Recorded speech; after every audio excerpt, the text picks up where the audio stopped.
Hello everyone, this is RexRed. I am back with another fine tutorial here in Cakewalk.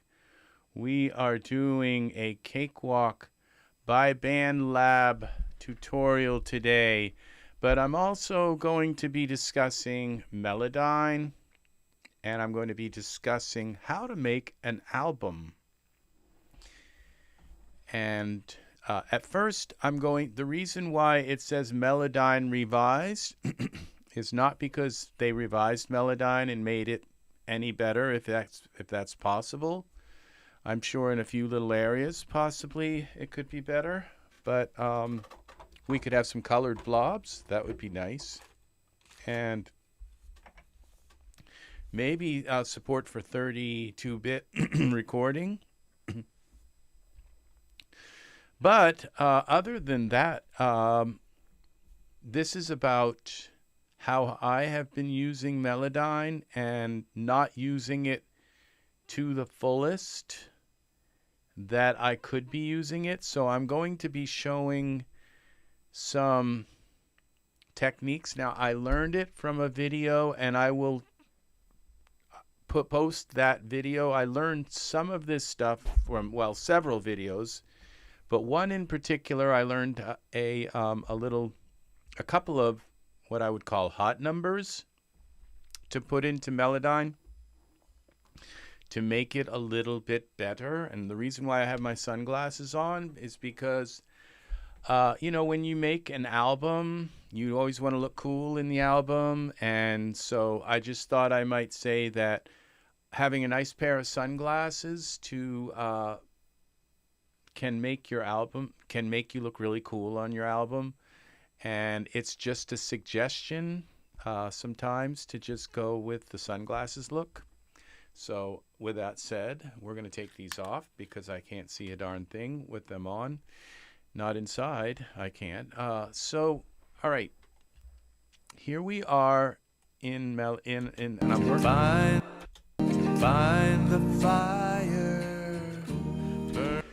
So what we're going to do is start off with Melodyne, and then I'm going to just stop for a moment. This isn't going to be an incredibly long video because at least that I know of yet, because I really have to get into some heavy duty editing, and I'm probably not just going to bore you with all this editing, because we're talking a lot of editing.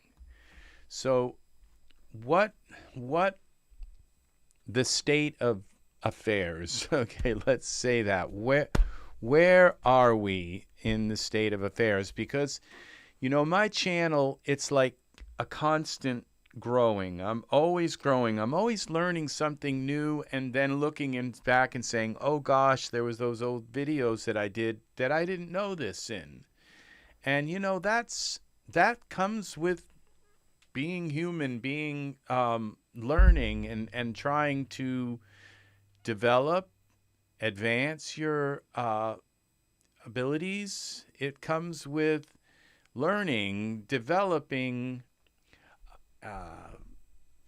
and modifying, improving on skills.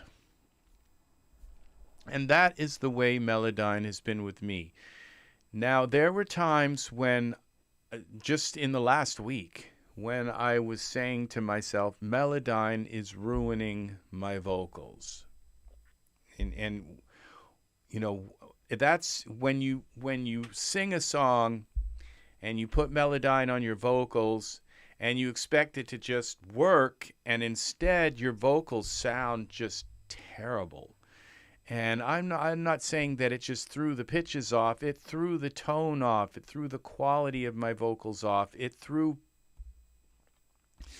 And this whole idea that people have, we're going to talk about Melodyne and about auto-tune and all of this kind of stuff.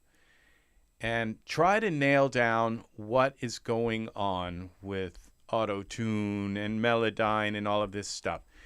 And you can use auto-tune as an effect to make it kind of give your voice that T-Pain kind of sound. That's one thing. And some people like that sound. And if it's done well, and some like Cher did it very well, you know, and probably T-Pain did. There are a lot of people who used it well. And then there are people that it just sounds like, okay, not this auto-tune again. And then that led to a whole group of people who probably can't sing anyway, and they're jealous that other people can. And I don't know, but they have a bone to pick, and they're out there just hating on anybody who uses any kind of tuning software. And they don't realize that in the 60s there was tuning software, okay? And if you didn't use what little tuning, no, it wasn't tuning software, there were tuning techniques, okay? With reel-to-reels, you could speed up and slow down the reel-to-reel, and that tunes your voice. Now, if you didn't use those slow down, speed up techniques, what you would do is re-sing a line over and over and over and over and over and over and over. And I know this from experience. I'm not talking about this because I read it on a Google search page about, way back in the 60s and 70s and 80s about people who recorded on reel-to-reels. I have 200 songs that I recorded on reel-to-reels myself, that I recorded myself. I wrote them, I recorded them on reel-to-reels, okay? And so I have experience with reel-to-reels, and I know how those entertainers in the 60s, 70s, and 80s recorded. And there's a thing called punch-in, okay? And where when you don't sing it a line perfectly, and yeah, sometimes they would sing a song. I've done that before. I've sung a song and recorded a song in a whole take. So big deal, okay? But not every song is like that, okay? Especially if it's a really difficult song, like it takes a lot of effort and strain. I would think of like a song from Led Zeppelin or something. I really doubt very few of those songs were done in one take, those vocals, because it's so difficult. You have to get your voice just right, and you have to sing it many times sometimes to get your voice warmed up and get it in that hot spot. And you only have a small amount of time in that hot spot where your vocals are going to be really, really perfect, and then they get tired, and then they wear out, and then they're useless after that. So you only have this little window to record with. You can't just keep singing it all day and all day. You could try, but there's only a certain window where your voice, where it's just going to get tired of singing the same line over and over. So, and that's what they did. They sung the same line over and over and over. Now get this through your head, those you Melodyne, auto-tune people, okay? They auto-tuned their vocals by singing it over and over and over and over and over and over and over and over again until they got that line right. Then they moved to the next line, and they sung that over, and the tape, they would rewind the tape, start it again, punch in the line, and re-sing it again and again and again until they got it right. And there was a man in the studio who had what's called a golden ear, okay? And he would listen to the what they just sung and say, no, it's not in tune, or this part's out. That note, you see that note? You sung it wrong. This note is wrong. And they would make them rewind it again and sing it again and again and again. Okay? That's auto-tune. Okay? That is auto-tune. You're using your brain to keep tuning and refining the note. That's what they did in the 70s. That's what I did on my records. That's what everybody did back then. They re-sung a line. They would roll the tape back and re-sing it again and again. And sometimes, every once in a while, okay, Patsy Cline, she sung in one take. She came in, she had been practicing it, singing it for days, and she had just given it, and it was Back in Baby's Arms. Okay, I'm back in baby's arms. Okay, it's definitely not Led Zeppelin. I mean, it's not something that requires, it's just I'm back where I belong. It's just an easy song to sing, kind of. All right, so, but she did it all in one take, okay? That's wonderful, okay? But not every song that Patsy did, she did in one take, okay? And I'll tell you another thing. There were some times when they would roll the tape back and say, sing that line again, Patsy. Sing it again, sing it again, sing it again, sing it again, until she got the line right, okay? And that's the same way with every singer all the way back to the 40s. If they messed up, they would take and cut another record and groove. And the thing is that when it was very expensive, okay, to keep rolling the tape back, you could roll the tape back as many times as you want, and you probably wouldn't wear out the tape, okay? But when it came to like recording something into vinyl, you had one chance to kind of get it right. Well, but you know what they would do? They would practice it and practice it and practice it a million times until they felt competent to say, okay, let's record this now, okay? And then they would record that and probably nail it most of the time. And that's so the thing is that today when you when you think about it, okay, today's musicians, when they use auto-tune, and most of them don't, they use other ways of tuning. They don't even use auto-tune. They use Melodyne or some other way of tuning their vocals. And they don't use it like the T-Pain effect. They just use it to nudge some of the vocals in, okay?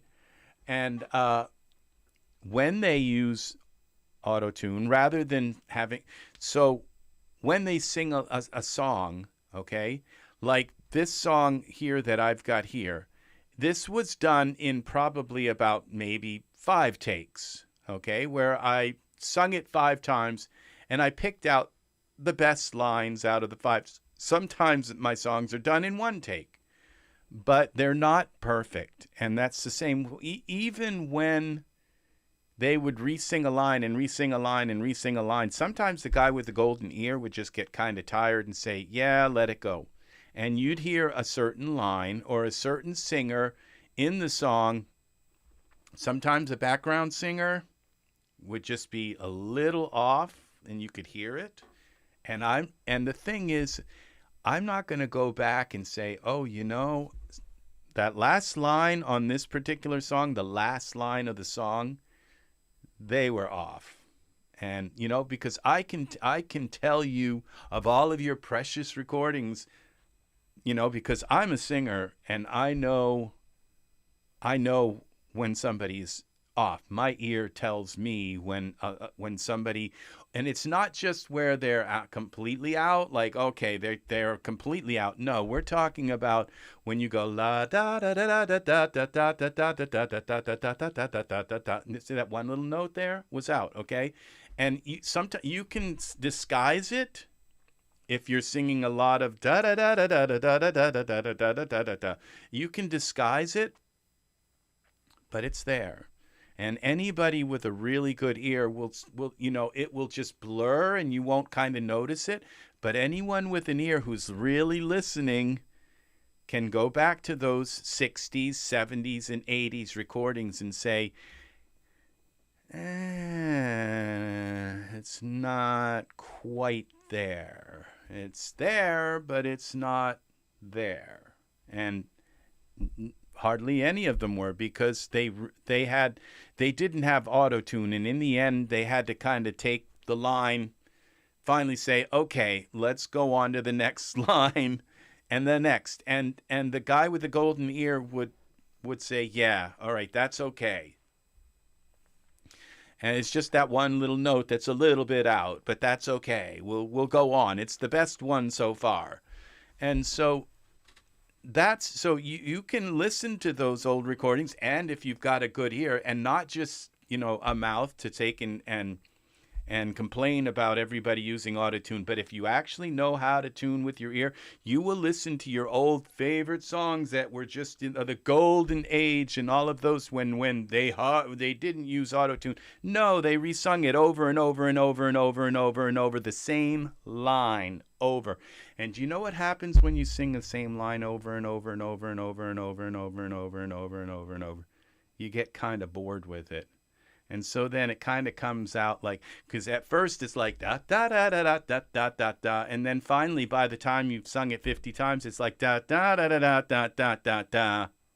Yeah, it gets like that, okay?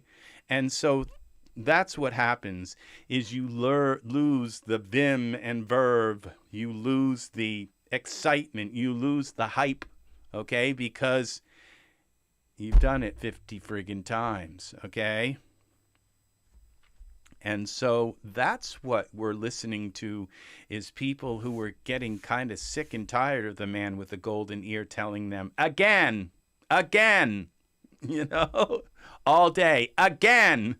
If I have to hear you say again another time, I'm going to slap you. So, it's that kind of thing where that's what it was. And so today, you can keep, when you sing and you say, oh, there's just one little, I just sung this with all that vim and verve and excitement and hype. It's the first time, and it's like that. And there were a couple of little notes out.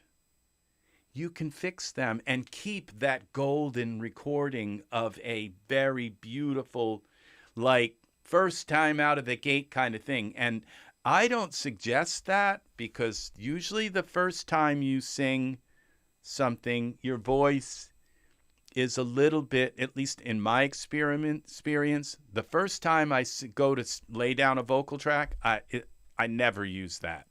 It's because then I'll sing it again and again and again and again, and usually it's by the 5th, 6th, 7th time that I've sung it through.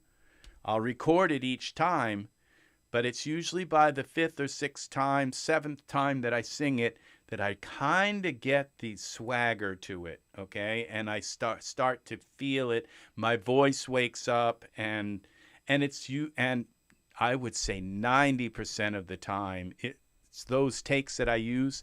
And I could go back, and if I had sung the lines better the first time, I could use them, but I never do.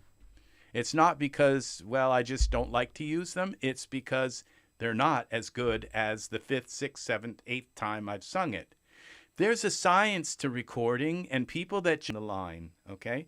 That's what we're going to get to now, is fixing. So now what I'm going to do, and another part of this Melodyne Revised, thank you for the like. Thank you very kindly for the like. About this Melodyne is where I'm going to show a different way of using Melodyne, because when I first started using Melodyne, the first time I put Melodyne on my vocal, I just selected my whole vocal, and then I just put Melodyne on it and said, tune it, okay? And when I heard my vocal, it sounded horrendous. It just sounded terrible. Just let Melodyne just gently tune my vocal, and I put it on my vocal, and I was appalled at how horrible it sounded, because I used Melodyne the wrong way. And there are, and I'm going to tell you another thing. All these Melodyne, they used auto-tune and blah, blah, blah. If you think that you can just sing completely off tune and just then put auto-tune on your voice and sound like, Barbara Mandrell or whatever, or Celine Dion, you're wrong. Auto-tune doesn't work, okay? Auto-tune doesn't work on a bad singer.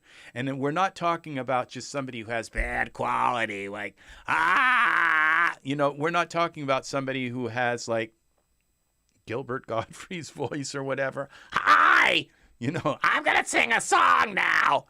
No, we're not talking about that. We're talking about somebody who has a beautiful voice, but they're all over the place they have like a songbird voice, but they're just completely out of tune.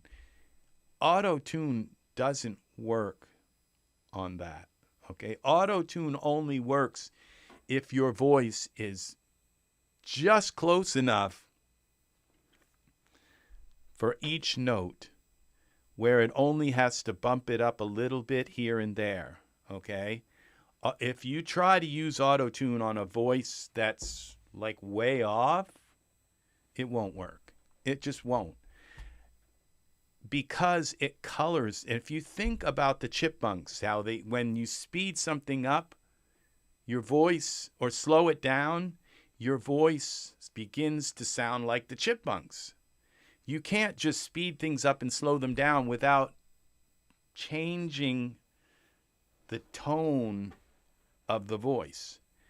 And there are algorithms built within these tuning software to try and bring that tone down. So when it brings the voice up, it changes the tone and brings the tone down.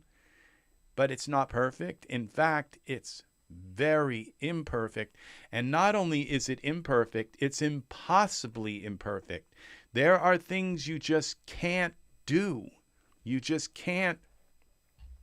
Some syllables and notes you can't tune at all. If you move that even a hair, you will ruin it will sound like wah, like walk walk. It will just, instead of sounding like la la, it'll go ah. It'll just like have this ah. It'll kind of change so bad that it just sounds horrible. And anybody, and we're not talking about people who hate auto-tune. We're talking about anybody who has a real musical ear, okay, can hear when that has happened to a vocal. When somebody has used tuning software to tune the wrong note. And when they put it on that wrong note, you can hear it. It kind of sounds like this. It's hard to say it, like kind of sound that it adds to it. It's not like a clear and right there, pristine kind of sound. It's like this, like a little kind of sound. And it does that. So, yeah, auto-tune doesn't work. By the way, just so all these people who think that auto-tune, that you can just take a singer and put auto-tune on and suddenly they're just the perfect singer, you're wrong. You can't do that. And see, that's another thing that's like when people talk about auto-tune and think that you can just tune somebody's voice and you can tune parts of it, but there are parts of their voice, of their recording, you cannot touch with tuning software. If you touch it even the least bit, it will just totally go crazy and destroy. So that's the thing.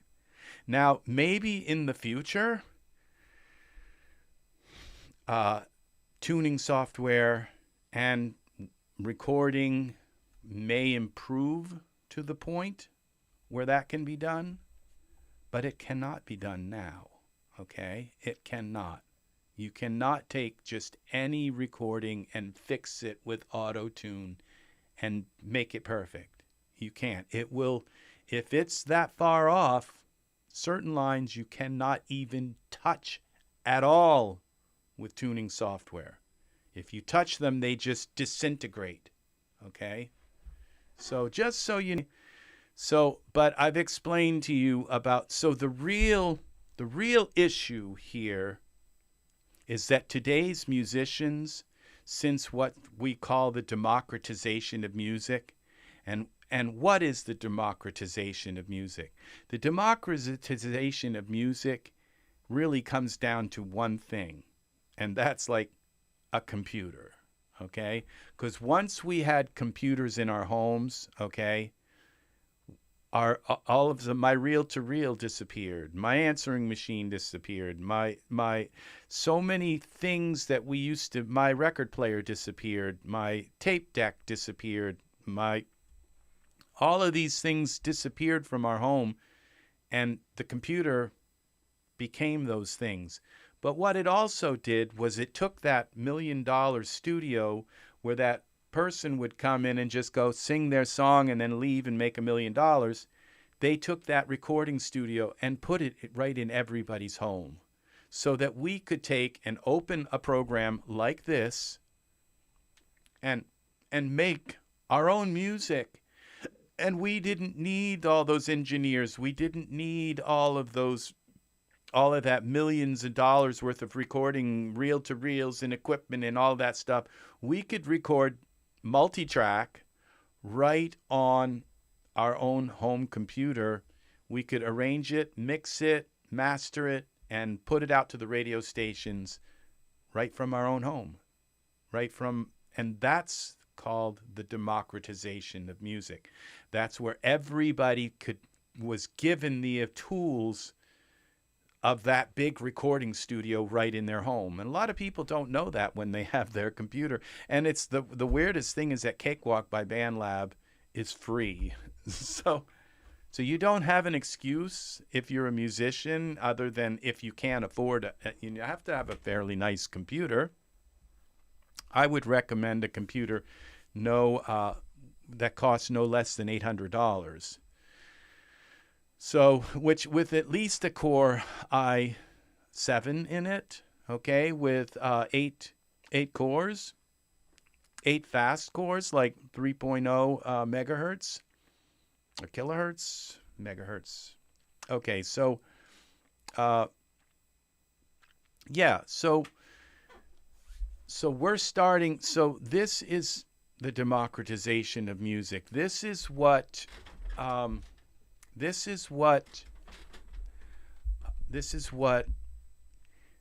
home recording. So there is a core. It's not always. Sometimes I don't use a sample, but this is a sample that I purchased. Okay.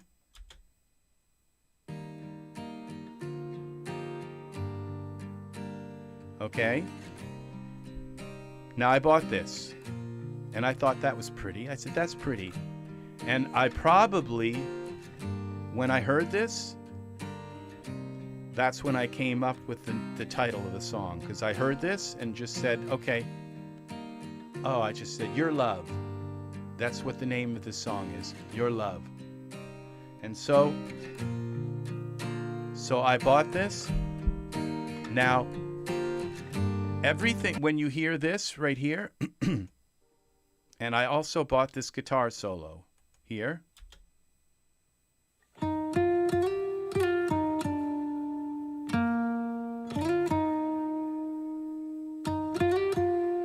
But everything else that you hear when I turn this off and play the song, everything else that you hear in here, I made, I played, I sung, I did. So when you hear this now,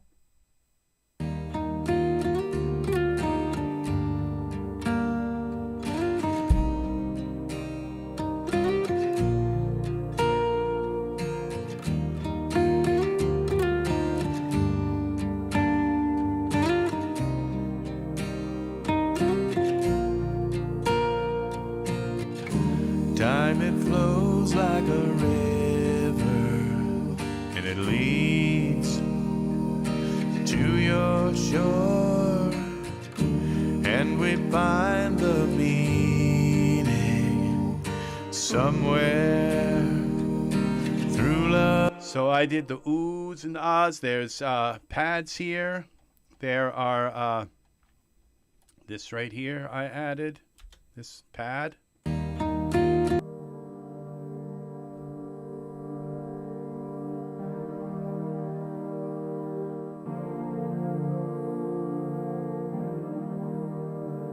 Now I have probably a million different instruments on my computer, close to a million. I am not exaggerating. I have about a million different instruments. And out of those million, I picked this sound, okay, to be in this song, okay? So I had to know those million instruments. I had to know in order to intelligently pick and say, this is going to be in my song.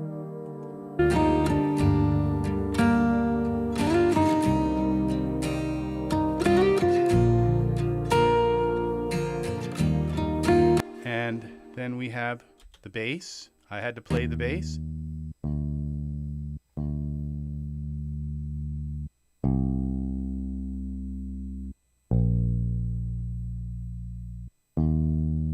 Welcome, Angus.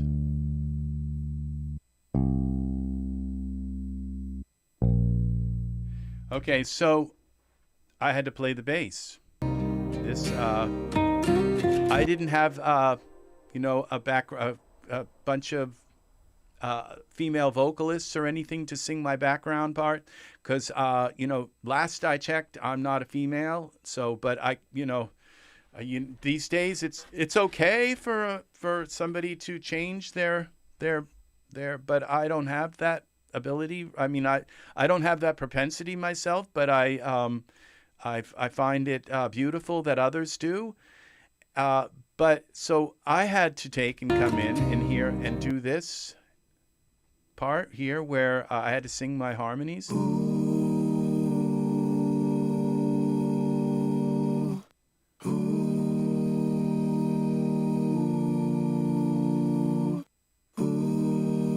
Find the meaning somewhere through love's door.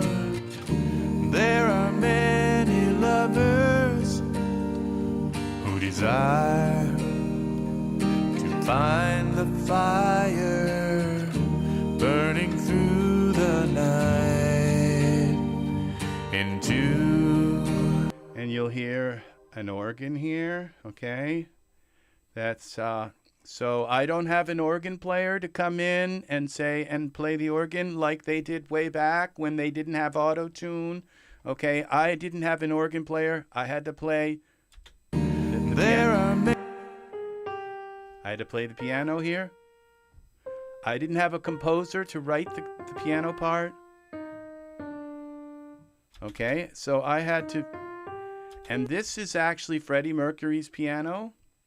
This was somebody recorded every note to his piano, and so I bought those recordings of each note playing on his piano, and then I had them put on my piano, so that when I played my piano, it was playing each note of his piano, okay? Because his piano was made of some kind of cypress wood that came from the Mediterranean somewhere, and it's like the rarest wood in the world or something like that. And it has this golden tone to it. And so I got his piano, and then I played it with my fingers, these fingers that sometimes use Melodyne, okay? I played it with these fingers, okay? And I wrote this part, okay? Who desire to find the fire burn. So there's that. There are many lovers. And then down here you can hear in this part somewhere here I can hear an organ coming in. Where is the organ? That's right here, I guess. Fire burning through the night.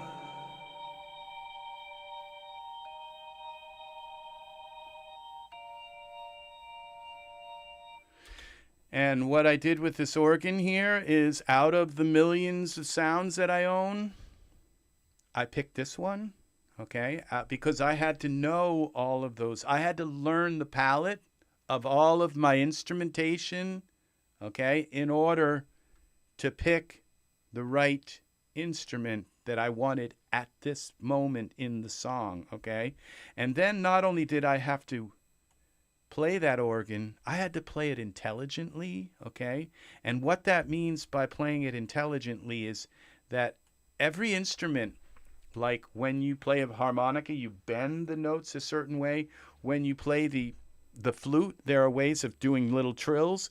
Each instrument has certain characteristics that are unique to that one instrument. Well, organs use a thing called Leslie, okay, a lot of times.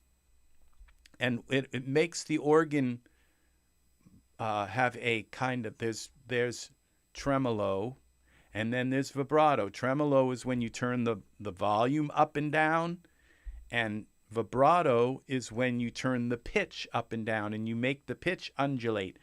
Well, that's what I mean by using an organ intelligently. You have to know, if you're the democratization of music, if you're a musician making a song all by yourself and you don't have all these engineers to tell you, oh, we need an organ and it has to have a Leslie and everything. So if you notice these little curves here, I recorded them into the sound. And when this goes down, the Leslie, the vibrato, becomes less. It starts to, the Leslie is like a spinning speaker. All this stuff you have to know about just an organ in order to put that organ part in your song, okay? You're not just going to come in and sing your song in front of the microphone and then leave. No, you actually have to work on the song. You actually have to put some other work into the music, okay? That's how you make this music. And I'm leading up to, because this video is not just about Melodyne, okay? I'm starting it out with Melodyne and how to use Melodyne. But we're going into how to release an album, okay? And right now, I have, when we come in here, you look through here and we go to the iCloud. iCloud, hello iCloud, my new albums, okay? So right now, I have, see these songs here? These songs are the ones that I haven't put on albums yet, okay? There's 128 songs here. So there's about 13 albums. 10 songs each that I haven't made yet. They're all, these are ready to go on. They're not completely ready, but they're done enough where I can come in and just do a few things with the song and make it ready, like this song right here, So Carefree. It's ready for an album.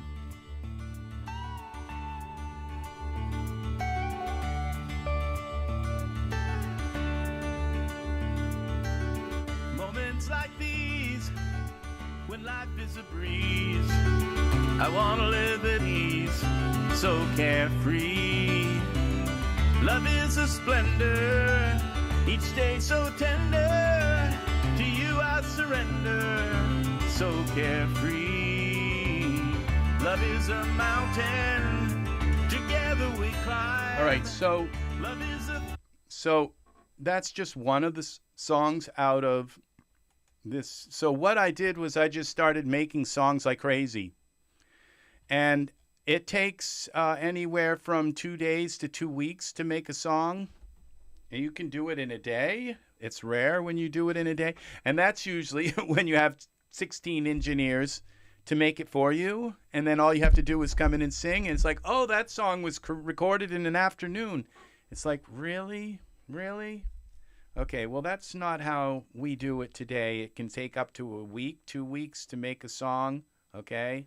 It's not just something that happens like in an afternoon anymore, okay? Because we don't have all these engineers and all these people and the drummer and the bass player, they come in and do their part and everybody comes in and does their part and it's done, kind of thing. And it doesn't matter because there's only 5 instruments in the band anyway. No, I have a million instruments, okay? So that I have to pick from and play and use intelligently in the song.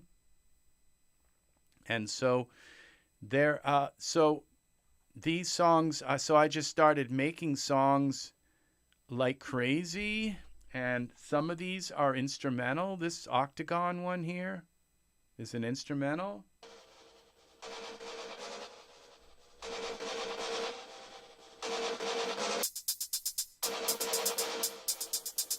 This is going to go on an album.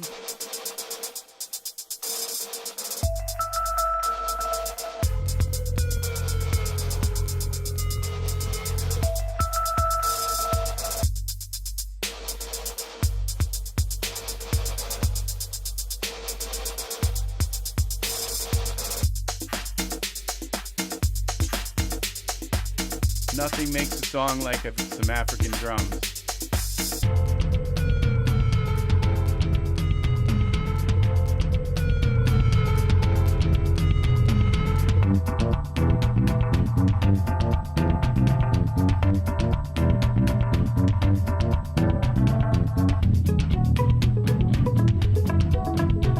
So that's you get, here's another one right here, the Red Mountain Ogre.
That's my voice, okay?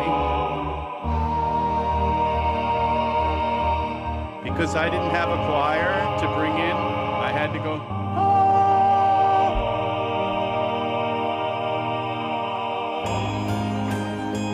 Okay, that's what today's musicians who use autotune do, okay? They make crazy, massive, epic anthems and things like that, and that's what we do in our living room, you know. And we don't have all of those engineers and all those people they had back then to help. Okay, we do it alone. Okay, I did that song alone with just and I did use sounds and instruments and things like that and put them together. That song has no like core sample to it. That was made from scratch. All of the instruments, all of the oboes and bassoons and things in that were played by me. Okay, so everything in that song except there is a choir towards the end where I used like a canned choir at the end. But at the very end when I go here to This is my, that's my voice right there.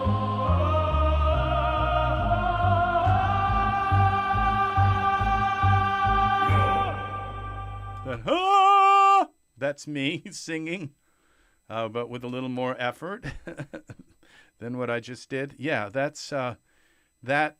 So the first thing you have to do is make your songs.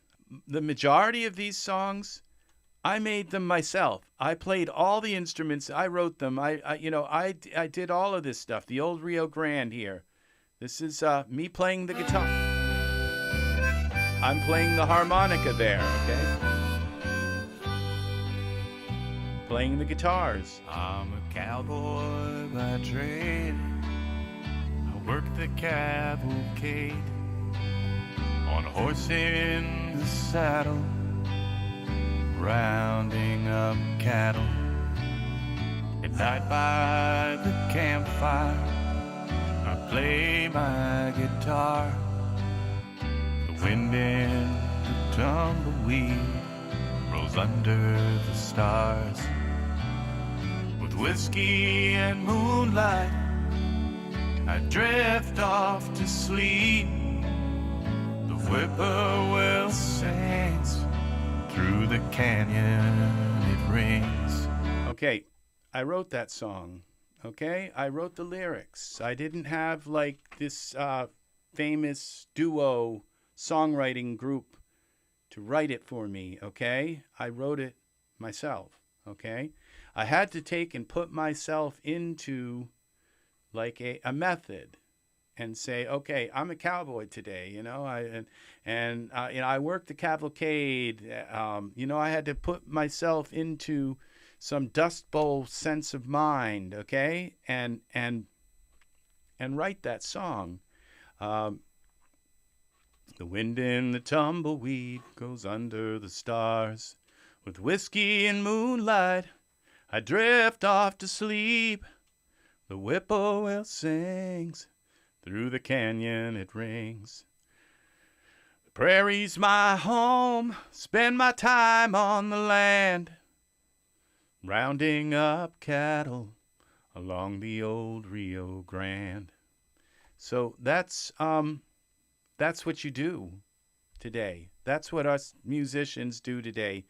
We write our own stuff, okay? So then we make it completely from scratch here. Quantic Oracle, here's another instrumental.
So that's going to go on an instrumental album. So I got about at least 10 to 15, 20 maybe instrumental out of all these. This is another one, Exploring. It's going to go on an instrumental album. Instrumentals 2, because I already have one. Okay, so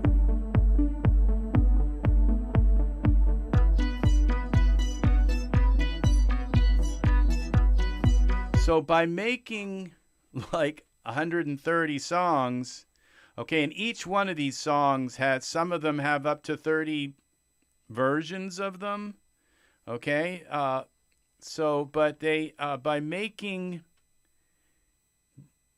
this many songs, here's another instrumental.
So those sounds, so these are sounds that I put together. I have another instrumental here. So this is another instrumental here. Voices, that's another one. This is another instrumental here. I know all these songs. I made them, okay? This Greek Odyssey, Greek Lover's Odyssey is another one, a very long song. This one is 9 minutes. And it's just, I'm not sure that fits in with it, but it's just where you...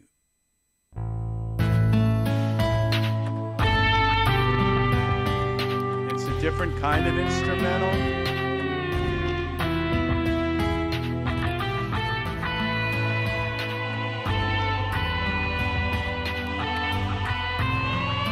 And that one needs some mixing stuff. Some of these are not quite there. Stream of consciousness isn't. Oh, this one is that one's actually not an instrumental. So,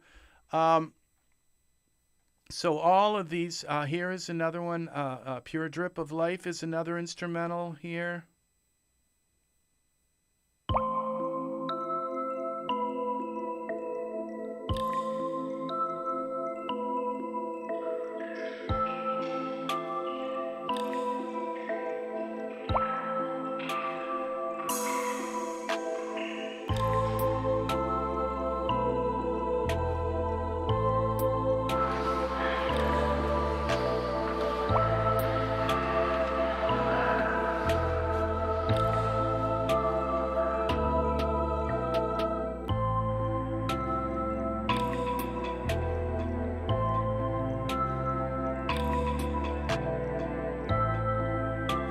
And so, you know, and I didn't call in the engineers and say, oh, I need you to come down and make me an instrumental song and for my album, for my instrumental album. And, you know, it's just you have to make it yourself. That's what the democratization of music. Here's another instrumental here, Exploring. I may have played this one already.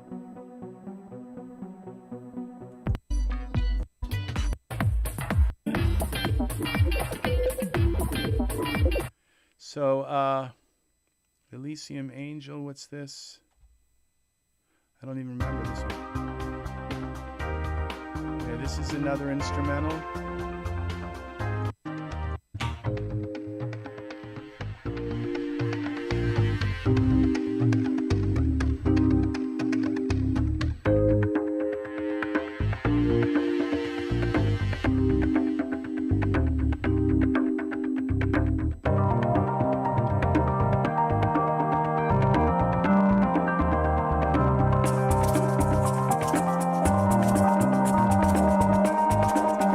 So, yeah, those are just the instrumentals out of this, and then all these are other, and then I have two albums that this one is just being released now.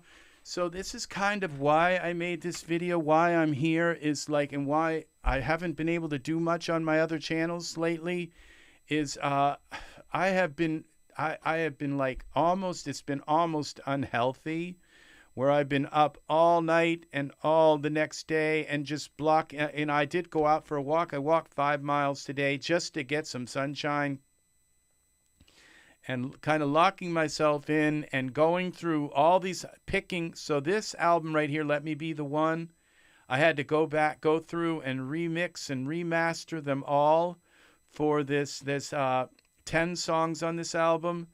It just got released. It got released yesterday on the Switzerland music site, iMusician.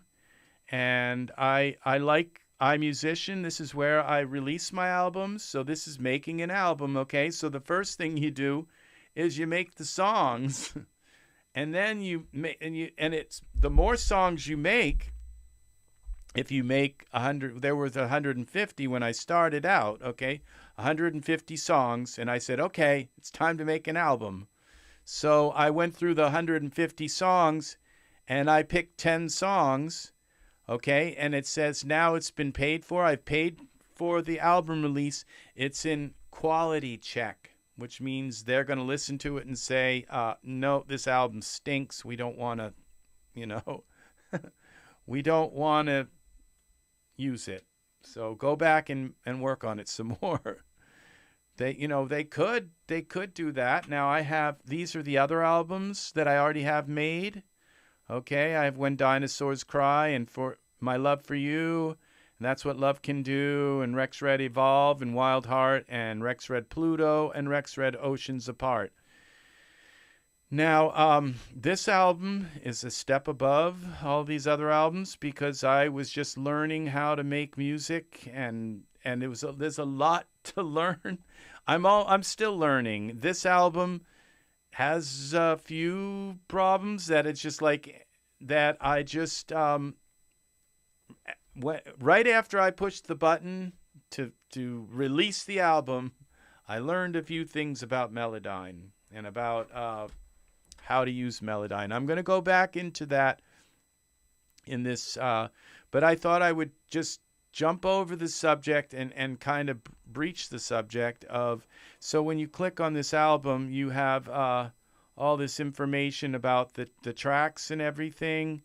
And I had to go in and write down who played most of the instruments in the songs, like that I played the guitar and I sung it and that I wrote it. And there's a ton of information you have to put in to release an album. Okay, so as you're making your songs, it doesn't hurt to take notes and say, I used this sample, or I used this particular, or I played this instrument and that instrument and this instrument. I played the strings, I played the violin, I played the flute, I played the trumpet, I played the trombone, I played the tuba. I have songs where I've played the tuba in. So there are just there's a ton of details that they want, and Apple Music is the most. They're the stickliest of all things. They want to know every single detail about the song, which I'm not knocking that because probably their listeners are very sophisticated and they want to know if the artist who's they're listening to, if they had everybody else make their song for them, or if they made it themselves. Okay, and that's what we're talking about today. Okay, we're talking about artists who have to make the music themselves. Okay, that's a novel idea, because all those people who didn't use auto-tune in the past, okay, they also didn't make their own music. Okay, somebody else made it for them. Just keep that in mind. All right.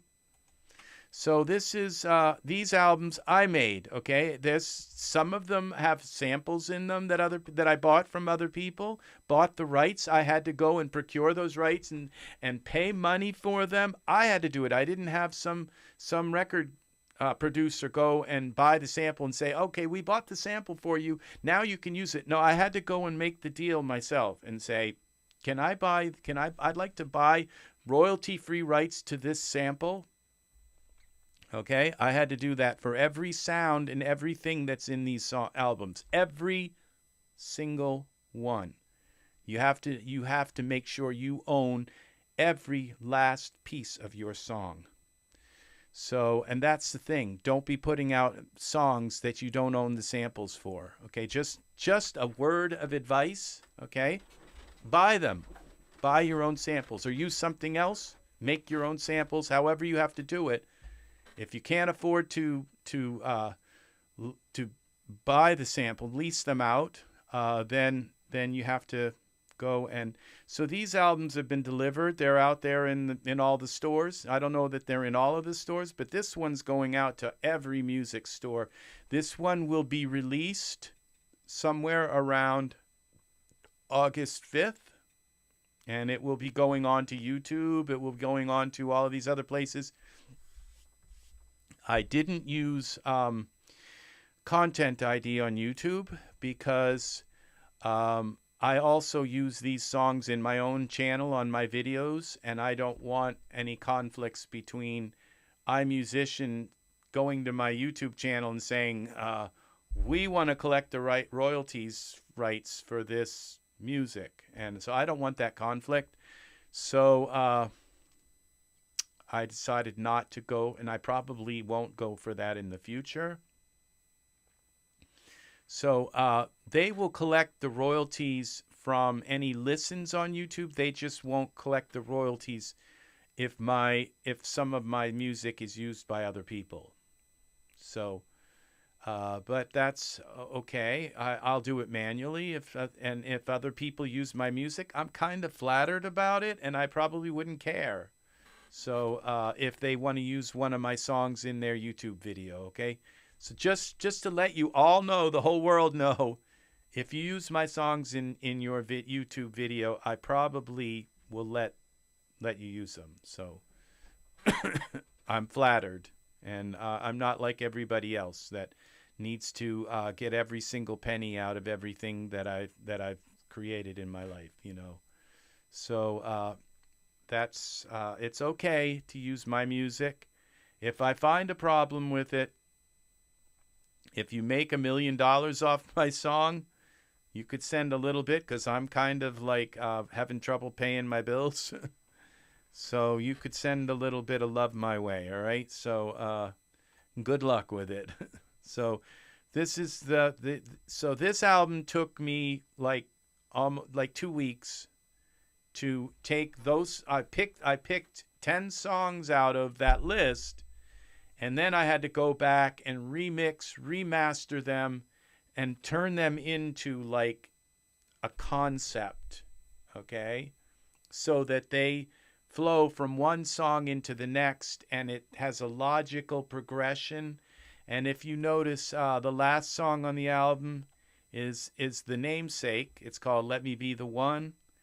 And the last song of the album is that. So it leaves you with that idea.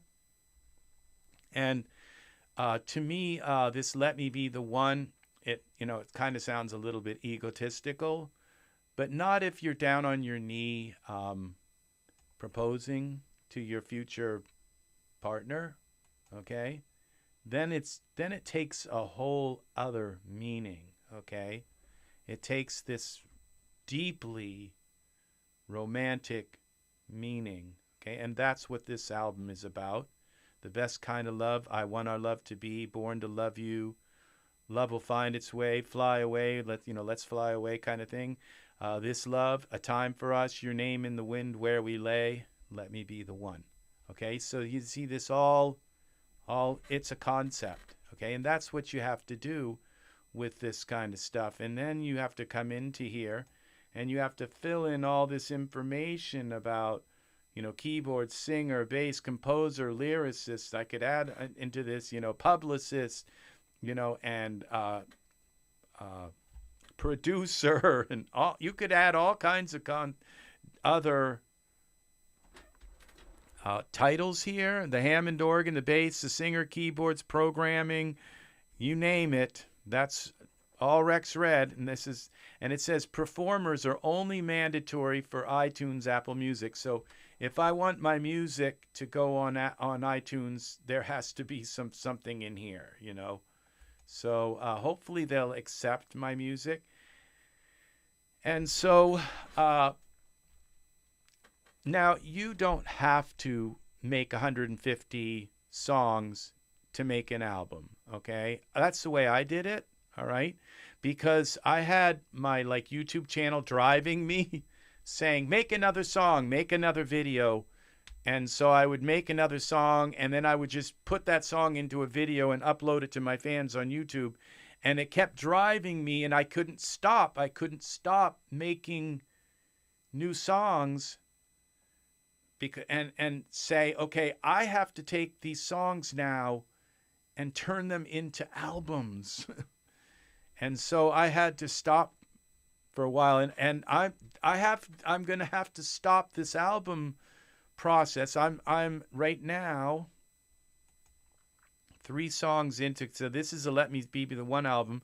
Now I have another album called Forever On and On, and this one's going to have a picture of me up kind of close with my sunglasses kind of looking like this into the sky. And then there's going to be kind of fog around me again, like kind of thing, like a cloud kind of thing, and I'm looking up, and it's going to be called Forever On and On. And so I have to get a nice picture of me and everything, and that's really hard to do. So because I'm really picky and about my pictures, and it's like they gotta be right, or else it looks stupid. It's like that's the way. So I have to make the album art. Like way back in the 50s and 60s and 70s. Okay, all those awesome album covers. The singers, they didn't make them. They hired an artist to make their album covers. Okay, and I had to make this album cover. This album cover here with me standing there, I took, and I didn't even have a photographer to take the picture of me, okay? I had to use a drone. And what I did was I had the drone flying in the air with the camera going, and this picture, in order to make this picture for an album cover, this picture had to be 3,000 by 3,000 pixels. So it had to be a very, very, very high quality image. And you can't cheat. You can't take and just, it's only 2,000. I'll just stretch it and make it fit the 3,000 by 3,000 minimum, okay? You can't do that, because it will look blurry on the album, and it will look terrible on an album cover. It will look like crap. Okay, it has to be 3,000 by 3,000 natively pixels. Okay, so that's and it has to be square. So I had the drone take the picture of me. And then these clouds around here, I painted them in Photoshop. I had to actually do some art, So each time you see like a little thing here, it's like me dabbling a little bit of smoke around the edges, okay? And then I had to pick the fonts and put this in, and the image here wasn't this color in this sepia tone. It was it looked like a regular photograph, and I didn't want it to look like I wanted it to look artful, artsy. And so I ended up trying all these filters on the image, and I went through about probably 100 or 200 filters around, just constant. It took me like a couple of hours just to pick the right filter for this image. That's what you have to do. And I used a little bit of AI also in this image, so to take out some trees that were here, and just a little bit of AI. So this is so you have to make your own album cover, okay? All those auto-tune people, today's musicians make their own album covers, okay? They don't have somebody else saying, okay, stand right there, stand there and do this, and put your sunglasses on, okay? All right, I got my glasses. Okay, smile. They don't tell you this. You don't have all that. A director to direct and make your album cover for you. You don't have that, okay? Today, these musicians make their own album art, okay? So just keep that in mind, those auto-tune people, that you have to not only be able to sing perfectly on pitch for those auto-tune people who just can't stand the fact that you might move a note up or down a little bit, okay? But also, you have to be an artist, and a graphic artist. You have to know your way around Photoshop, okay? So that you can come in and use Photoshop brushes. That's what this is a Photoshop brush. And this smoke right here, I had to buy these brushes, okay? They're I bought them from Daz Studio, and they are smoke brushes. So when you click your mouse in the photo, it makes a little blob of smoke. And so you have these little, so you can, every time you click, it turns the blob and changes the blob a little bit so that when you click, and so I had to pick this white color that looked like smoke and artistically paint these little blobs here. And if I go here, I can show you the image. If I go out here, this is the actual image here. Open. So there it is. That's the album cover, and it's a lot bigger. As you see when I zoom in, you can see there's some detail in this picture. All right, so terrified. I think it like maybe there's something I didn't notice here. So, but yeah, because it's just I just released this album, so there's nothing I can do if there's like a fly in my hair or something, you know.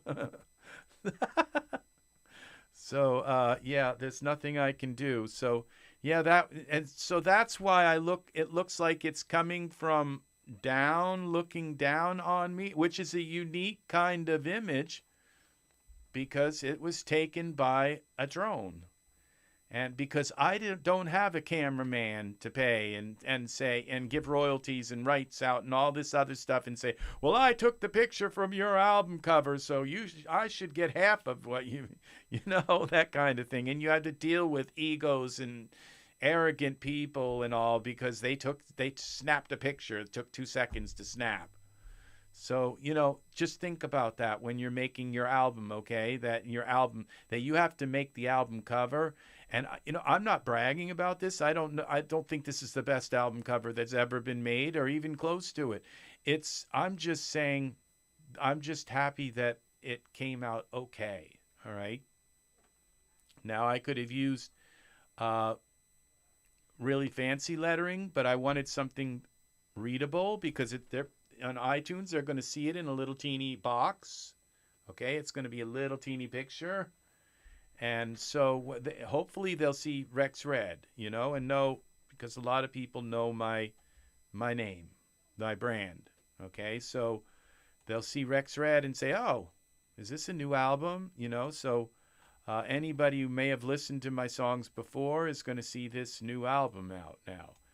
And I worked like crazy night and day to remix, remaster, go through every last detail, every syllable, every crumb of sound in these to get it ready so that when it goes up, it's going to be like set in stone. It's going to be leave it there forever kind of thing.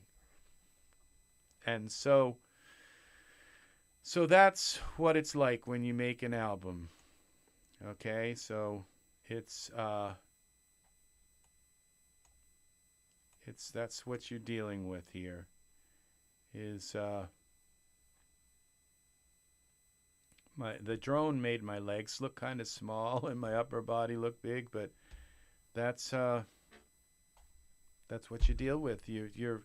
You're kind of stuck with what you got. You know, you can try. You got it with what you can do as one person. You know, and if the drone had been a little lower, it might have been. I had to, like, sitting on the ground here was the remote control, and I had to like use AI to take the remote control out of the picture. And so, yeah, there's all kinds of stuff you have to do to just make it work. So that is the album cover. So this iMusician Digital, they have these packages where you can pay them $10 a month, and then you keep all of your commissions on your on your sales. And if you keep paying them $10 a month, you keep all of your, whatever your song. So if you make $1 million, you make $1 million. So, and that's the thing about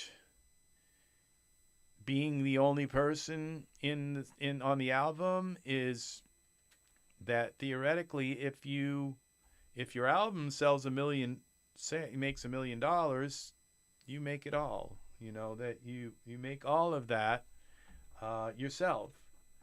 And I'm not advocating not to have a band or not to have ever members or working with other people. That's the democratization of music, that if you want to do it alone, you are going to have to know a lot of stuff. You're going to have to know millions of instruments, okay, and have a rapport with many, many, many different sounds and instruments. You have to collect millions of instruments and sounds. I mean, you don't have to have millions. You could have just a really good synthesizer that has like a nice bass and but the thing is that each song, you'll use the same bass and the same pad and you don't want that. You want each song to have its own space in place, in space, and in the world. And when you hear the next song, you don't want to hear the same exact instruments, unless you're a four-piece band and you got a guitar player, a drummer, and a bass player and singer, and if that's it, then each song is going to be, which is okay too. So, if you're not like that, and if you use the same bass and the same pad in each song, you don't want that. So always try to use different, even if you're going to use a bass in each song, you're going to have a bass in each song, but try to use a different bass so that it's not the same sound and feel for each song. Have them have a little bit of, so that they don't get tired of your album listening to it after 20 times. If you use a different bass, maybe they'll listen to it 50 times instead of 20. And you say, I've listened to albums 50 times in a row before, so it's not, I just put it on and listen to the same album over and over and over all day. I've done that before. So it's not where you just want to know that album and inside and out. You want to feel that album. You want to just hear it, and you like the way it progresses from song to song to song to song to song. And so so that's how this works. So I just thought, now iMusician Digital is my favorite place in the world to release an album. You can release them in other places. What I like about iMusician Digital is that if I stop paying them the $10 a month, they don't rip my music off the internet, okay? And say, here, have it back. Get out of here. They keep it online forever. And that's really nice, so that it will always have a home. And they have been that way since the beginning. And a lot of the other companies that, they charge you like $50 a year. Thank you, Angus. Have a good night. Have a good night, my friend. Thanks for hanging out with me as long as you did. A lot of other places, they want, charge you $50 a year for your album. And it's like, so once a year you have to pay them $50. And if you don't pay them the $50, they take it off the internet. And it's like, it doesn't matter if your album nobody even listened to it in the whole year.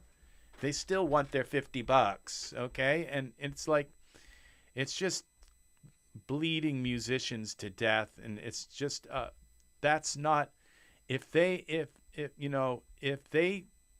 take your music down because you don't pay them money every year, find another music site, okay? Find another music site, okay, to put another home for your music. And iMusician is the place, okay? For me, So I haven't had to pay them a stitch. This album does okay, and these other albums haven't done too well. The problem is I just wasn't mature as an artist when I put them out. This one sounds like complete crap.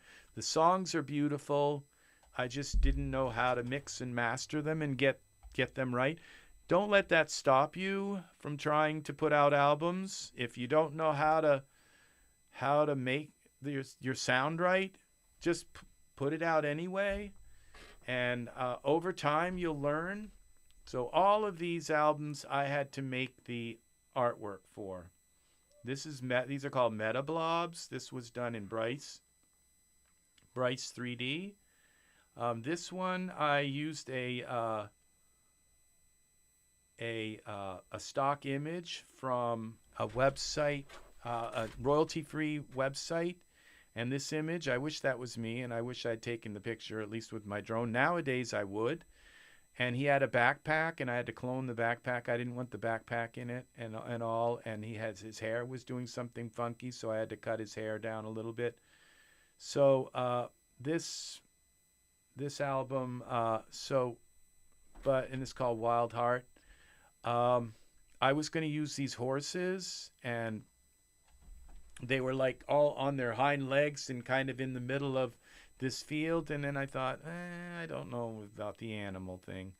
And so I just, and I asked the woman who it was her image. I wrote her a long letter, and asked her if I could use her image for my album cover. And so it was like a month later, after I had already put out my album, she wrote me back and said, I would be so flattered if you'd use my image on your album cover. And it was too late. So, but Wild Heart, I think this is better. I mean, so about album art conceptualization and everything. I am not like bragging or boasting about my album art. You know, it's probably crap, my album art.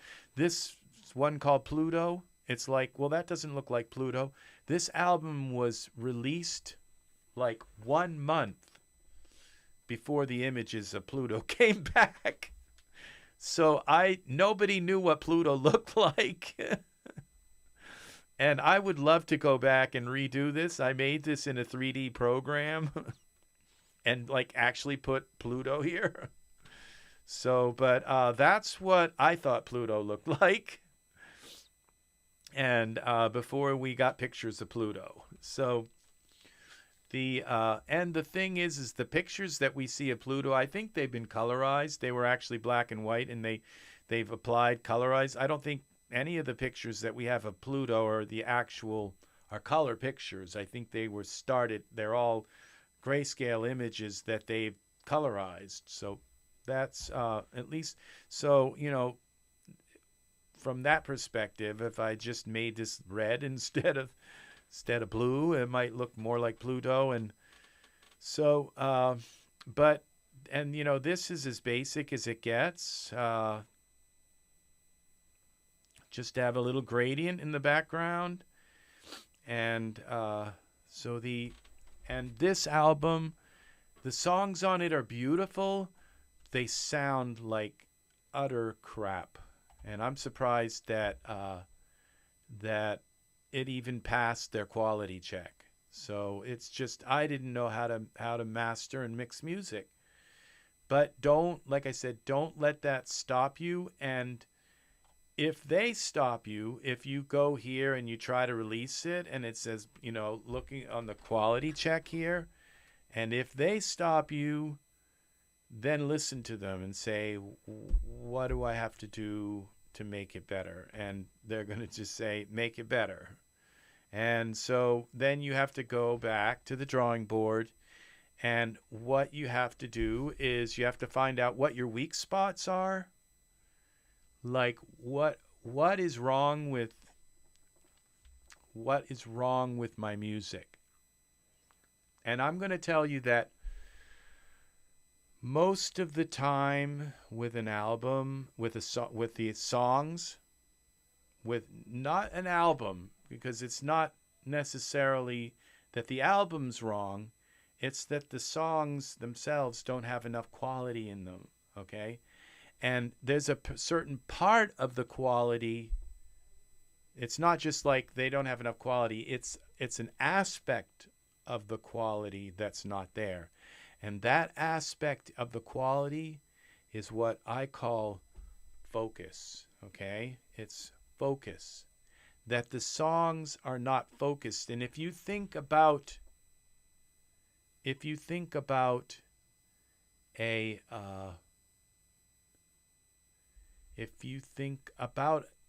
camera and taking a picture, when you take a picture, if it's all completely out of focus, all you've got is a blurry image. Okay?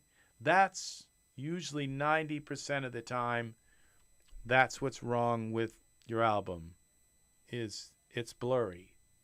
And it needs that you need to focus the instruments and get them clear and get them to sound and get them, to be properly played, like so that they're in time and they're not all over the place and it's not this big wishy-washy kind of mess, okay, is to focus the song. And that takes, there again, okay, today's musicians, they not only had to learn to sing, with Melodyne, with auto-tune, okay, but they had to learn how to focus a song, okay? And that is really hard, okay? That takes years worth of studying, okay? And you have to go and listen to every YouTube video in the world on mixing and mastering music, okay? And you will be told, you'll watch one video and they'll say one thing, and then you'll watch another video and they will say the exact opposite thing until your brain is like swimming, okay, in all these different facts and things. But you have to keep going. And you have to keep going. And what you do is you make up your mind out of these. You listen. You try this and try that. Oh, some of them have you like jumping on your head and spitting pickles and I don't know, just doing and balancing cups on your fingers, spinning cups. I don't know, saucers. They have you doing all these things and bells and whistles, and you have to try all these effects. Like one of them is doubling your vocals and making them off by 1 cent and everything. It's like, really? You double your vocal? You take your vocal and just copy it and then move it by a little bit of degree. Don't do that. Just re-sing. If you want a double vocal, just sing it again and sing another vocal beside it and then turn it real down real low.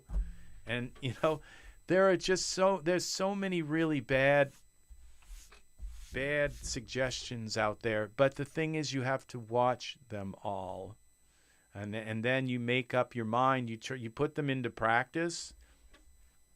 And the proof is in the pudding, is that as you start putting these ideas together that you learn from the YouTube videos, you start realizing, well, that really didn't work. It was a lot of work for nothing.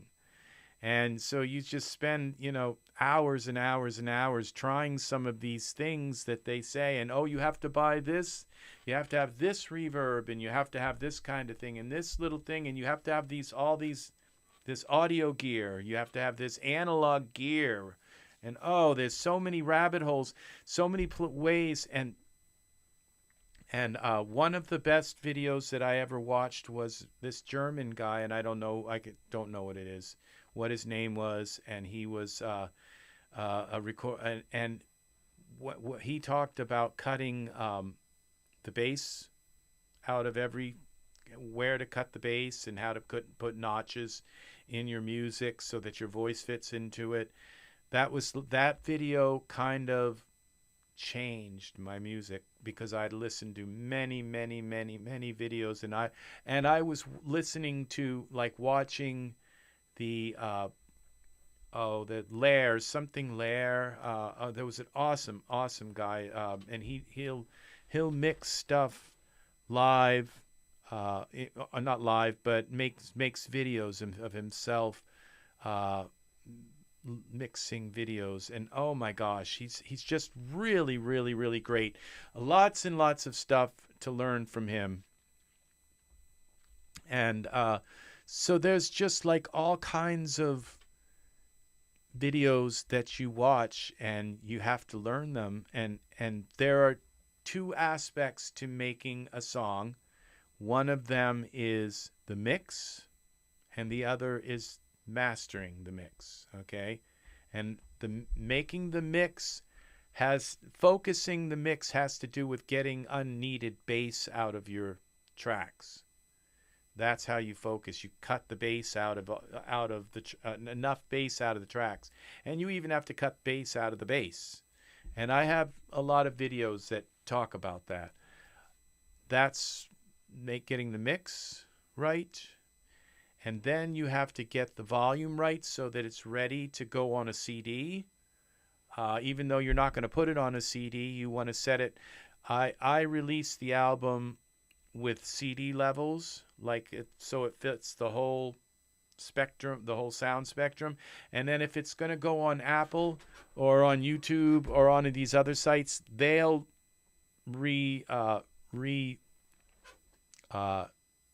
process my song and bring it to the level of their music service. So, but I always put it out in CD level. I don't put it out like at 14.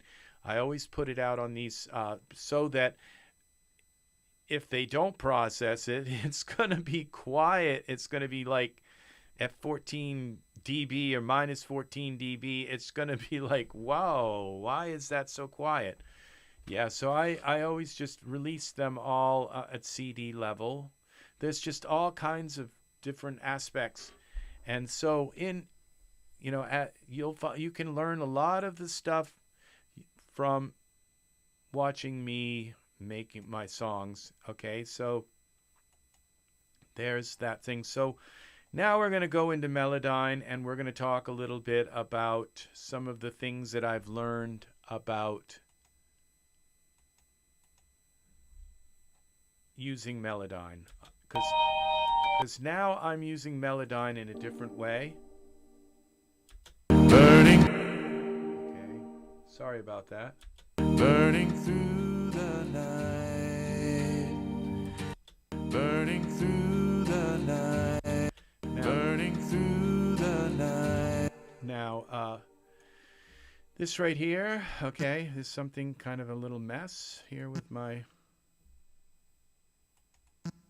Burning through the night. Now you see when I did that? Okay, now when I do... Oops, I didn't want to do that. Z. Now if I have this key set, so when I hit U, so this is the way I sung it. Through the night. Now you see that's not that bad, okay? It's a little bit off, but in the 60s, they would have left it like that. Burning through the night. And it doesn't sound...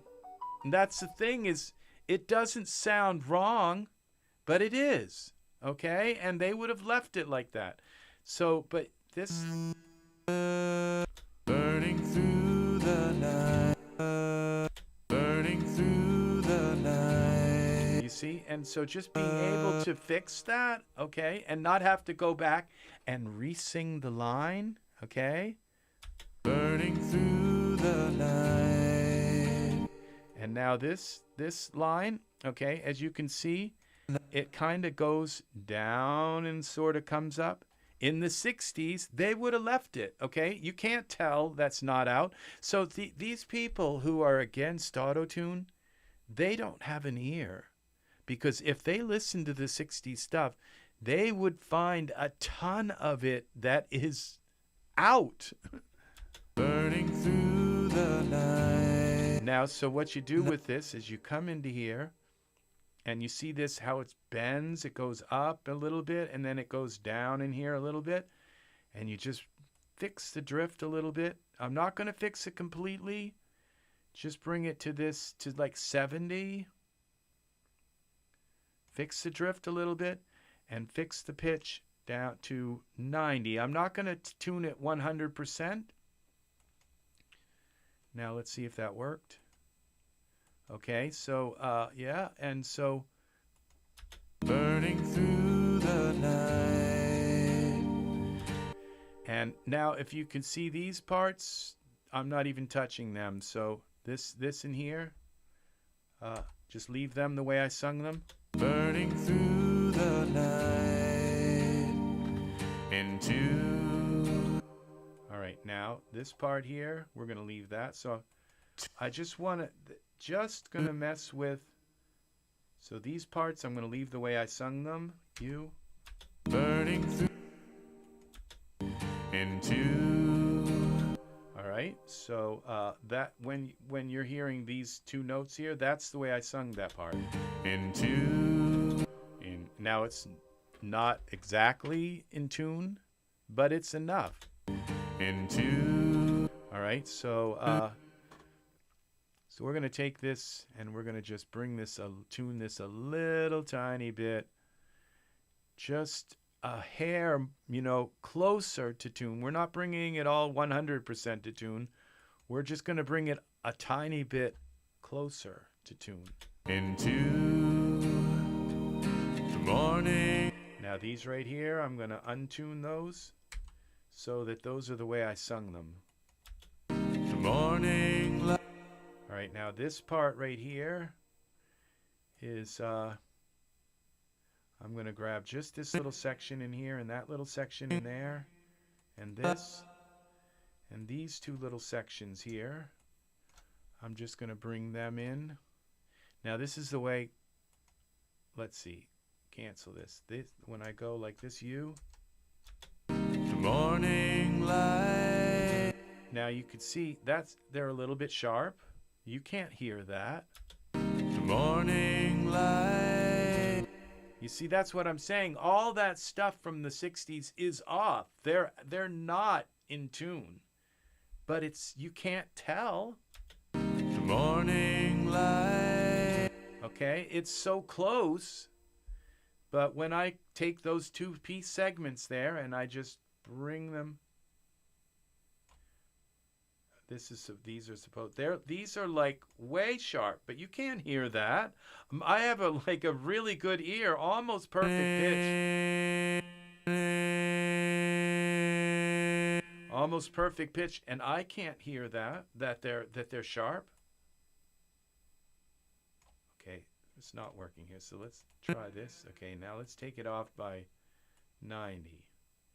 Let's it go back a little bit to the original, so it's not, and then we'll take these and just balance them off a little bit. Okay. The morning light. The morning light. The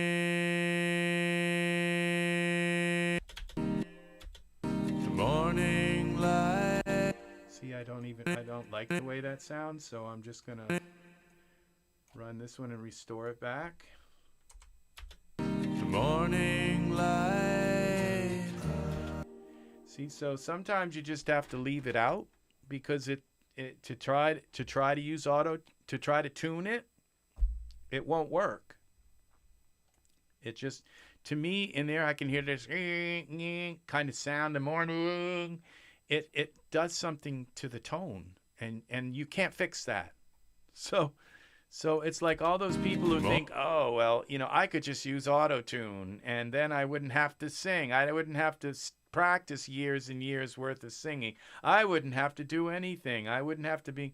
It's like, yeah, that doesn't work like that. Doesn't work like that. If you think it works like that, you're wrong. It doesn't. Auto-tune doesn't really work. Okay? So Just thought you might want to know that. You have to be able to sing in tune, even with auto-tune. Even if you're going to use auto-tune, you have to still be in tune. You can only use auto-tune to just fix little tiny, teeny bits, tiny cents, little bits where you're a little bit off. Now this one right here, we're going to just tune that just a tiny bit down to 90 so that it's on, okay? Now this.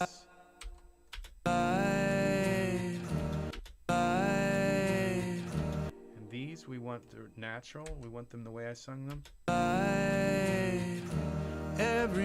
See, so you're only tuning the core part of the sound. You're not tuning the thing that bends up to it or the thing that bends down to it. You're just tuning the tonal center of the syllable. Okay? So like this part right here, just this part. See this in the center. Just that. Leave those other parts alone. Leave this part alone. Leave the end of that. Okay, here alone. All right? The end of this and the end of that. You just want this center section, okay? To make sure that that hits the key. In here and here. And this is going to go up. And this section in here, see that?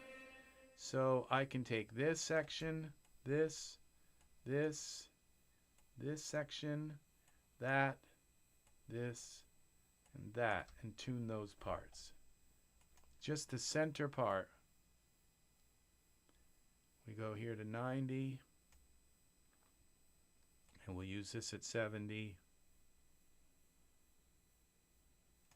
Go okay. Let's see how this works. Every road has windings. Okay, now if you hear something in that,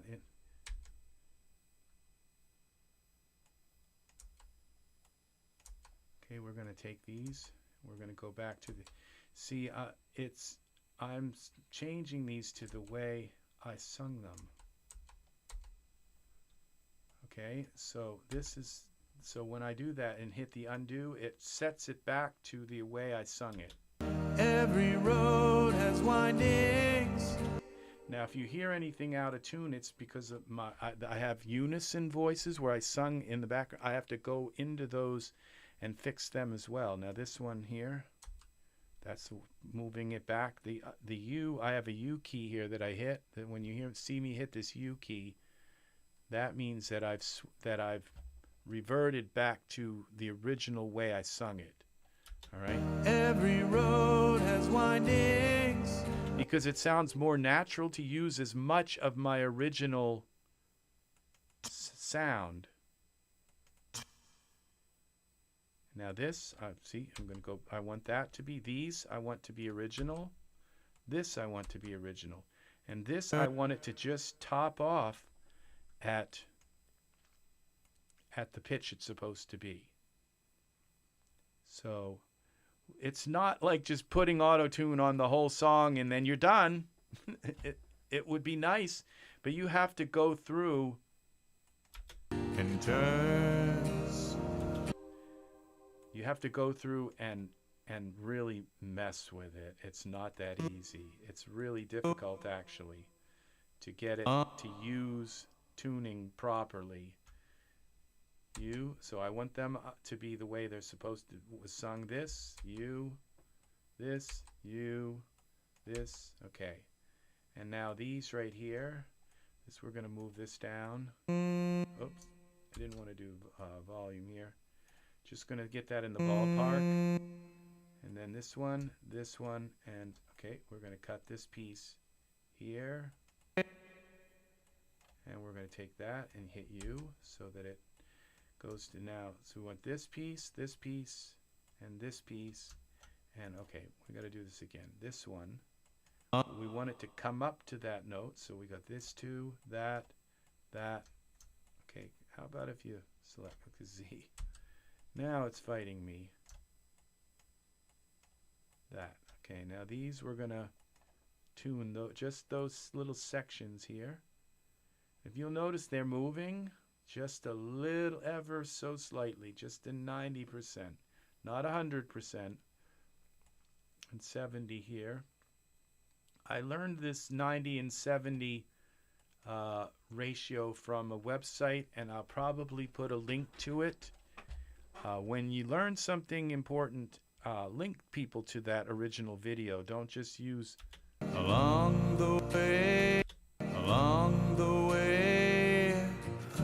See, so now that has a natural sound to it, a feel to it. We cut this here, here, here, here.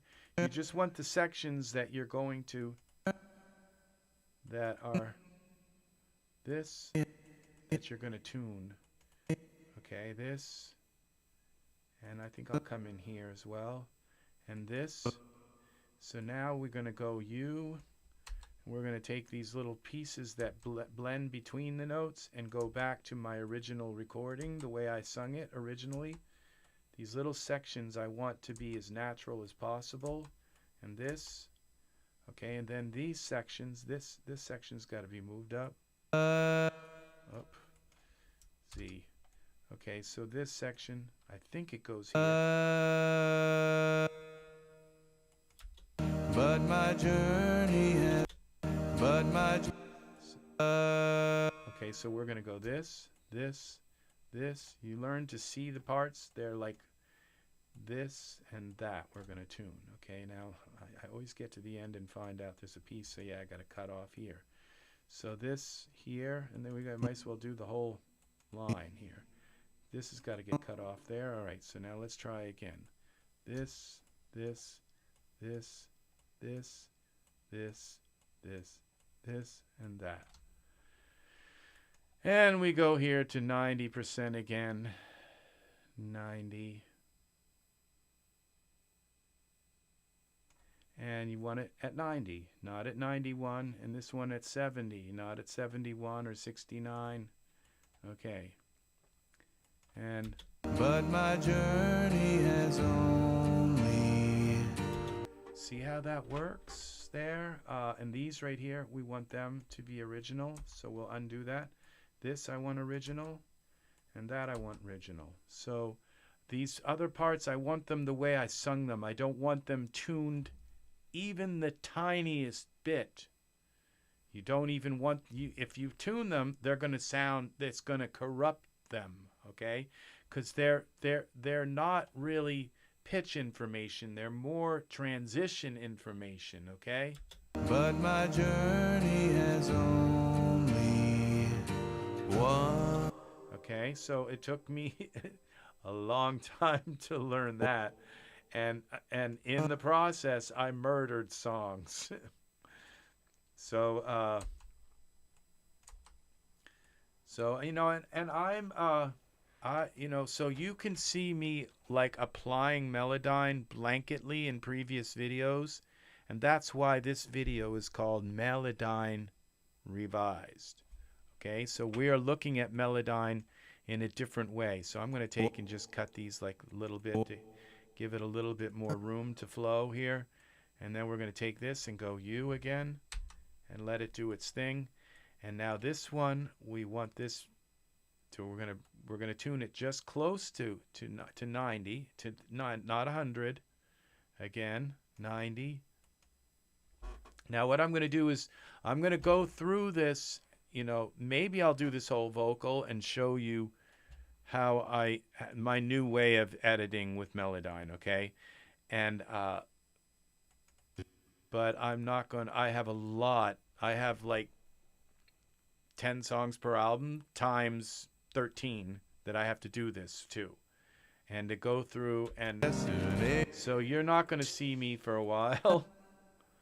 So we'll cut this here, and we're going to cut this here so that we can, and here and here. Now you're going to see that I'm going to just start indiscriminately cutting this stuff, and this can stay. Or what I'm going to do is leave that hopefully right where the way I sung it. So, Destination. all right, now this, I'm just going to leave this deep note. It's so low. I'm going to leave that the way I sung it. These get left the way I sung it. That gets left the way I sung it. These get left the way I sung it. Now we're going to chop that off, okay, and chop the beginning off here, and chop this little piece out of here, okay. Now we're going to take this again and just give that to you to make sure that they're right where I sung them. Okay, now this, these are the pitch areas where we want only these areas to be pitched. And I'm not going out, and I'm not going to do this either. So we'll take that one off. Oh, shoot. Right, this, and this. So we're going to now go in here and just move it not to 100%, but just close to the pitch, to 90. And then we're going to take a little bit of, now this pitch drift is like how I might start out like up here and then sing and go, you know, and what this does is it evens them out so that when it's on that pitch, it kind of holds that pitch fairly. But as you can see, we're only going to 70%. We're not going to 100%. We don't want it to be, we want it to be just a little bit more within the confines of the pitch. Okay, so that's how that pitch drift works. Your love. See how natural that sounds? Your love. Because it kept most of my pitch information. It kept, and see, if I hadn't sung it right in the first place, I wouldn't be able to do this, okay? Because then these other sections, like here and there, wouldn't work with it, okay? It wouldn't bend down to the next note properly because I sung it completely out of pitch. And these transition notes, you can't auto-tune. You can't. They have to be sung right. And if you try to auto-tune them, it will change the tone so bad of them that they'll sound like this. It just changes the tone. And anybody with an ear who's worked with notes can listen to a recording and saying, that was heavily tuned. And it's not because it sounds like T-Pain, okay? It's that you can tell because it creates a certain kind of like walkie-talkie kind of sound in the note itself, in the syllable.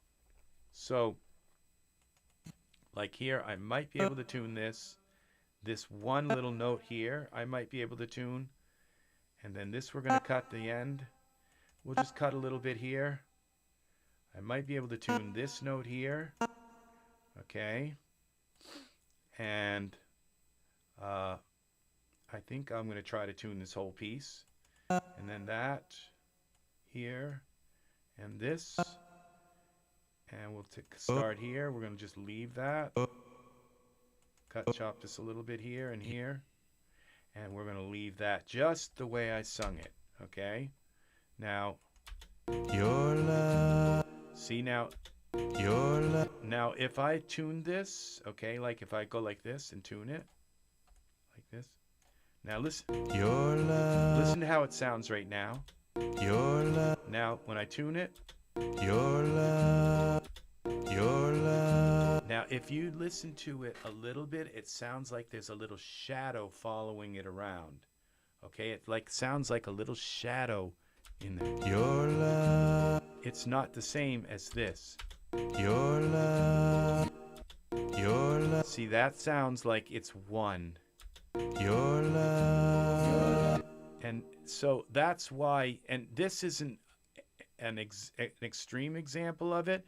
It kind of works when I tune this, but why tune it? Why not just You can't hear that your love. that I'm a little bit sharp here. I'm quite a bit sharp. You can't hear that, but it is. It really is sharp. The computer's saying, it listens to that and says, that's sharp, okay? From the tone. Your love. But you can't tell. And that's why there's so many people, they say, oh, they sung so perfectly back they sung so no, they didn't. They're all over the place back then. Okay? It's all over, but you can't tell.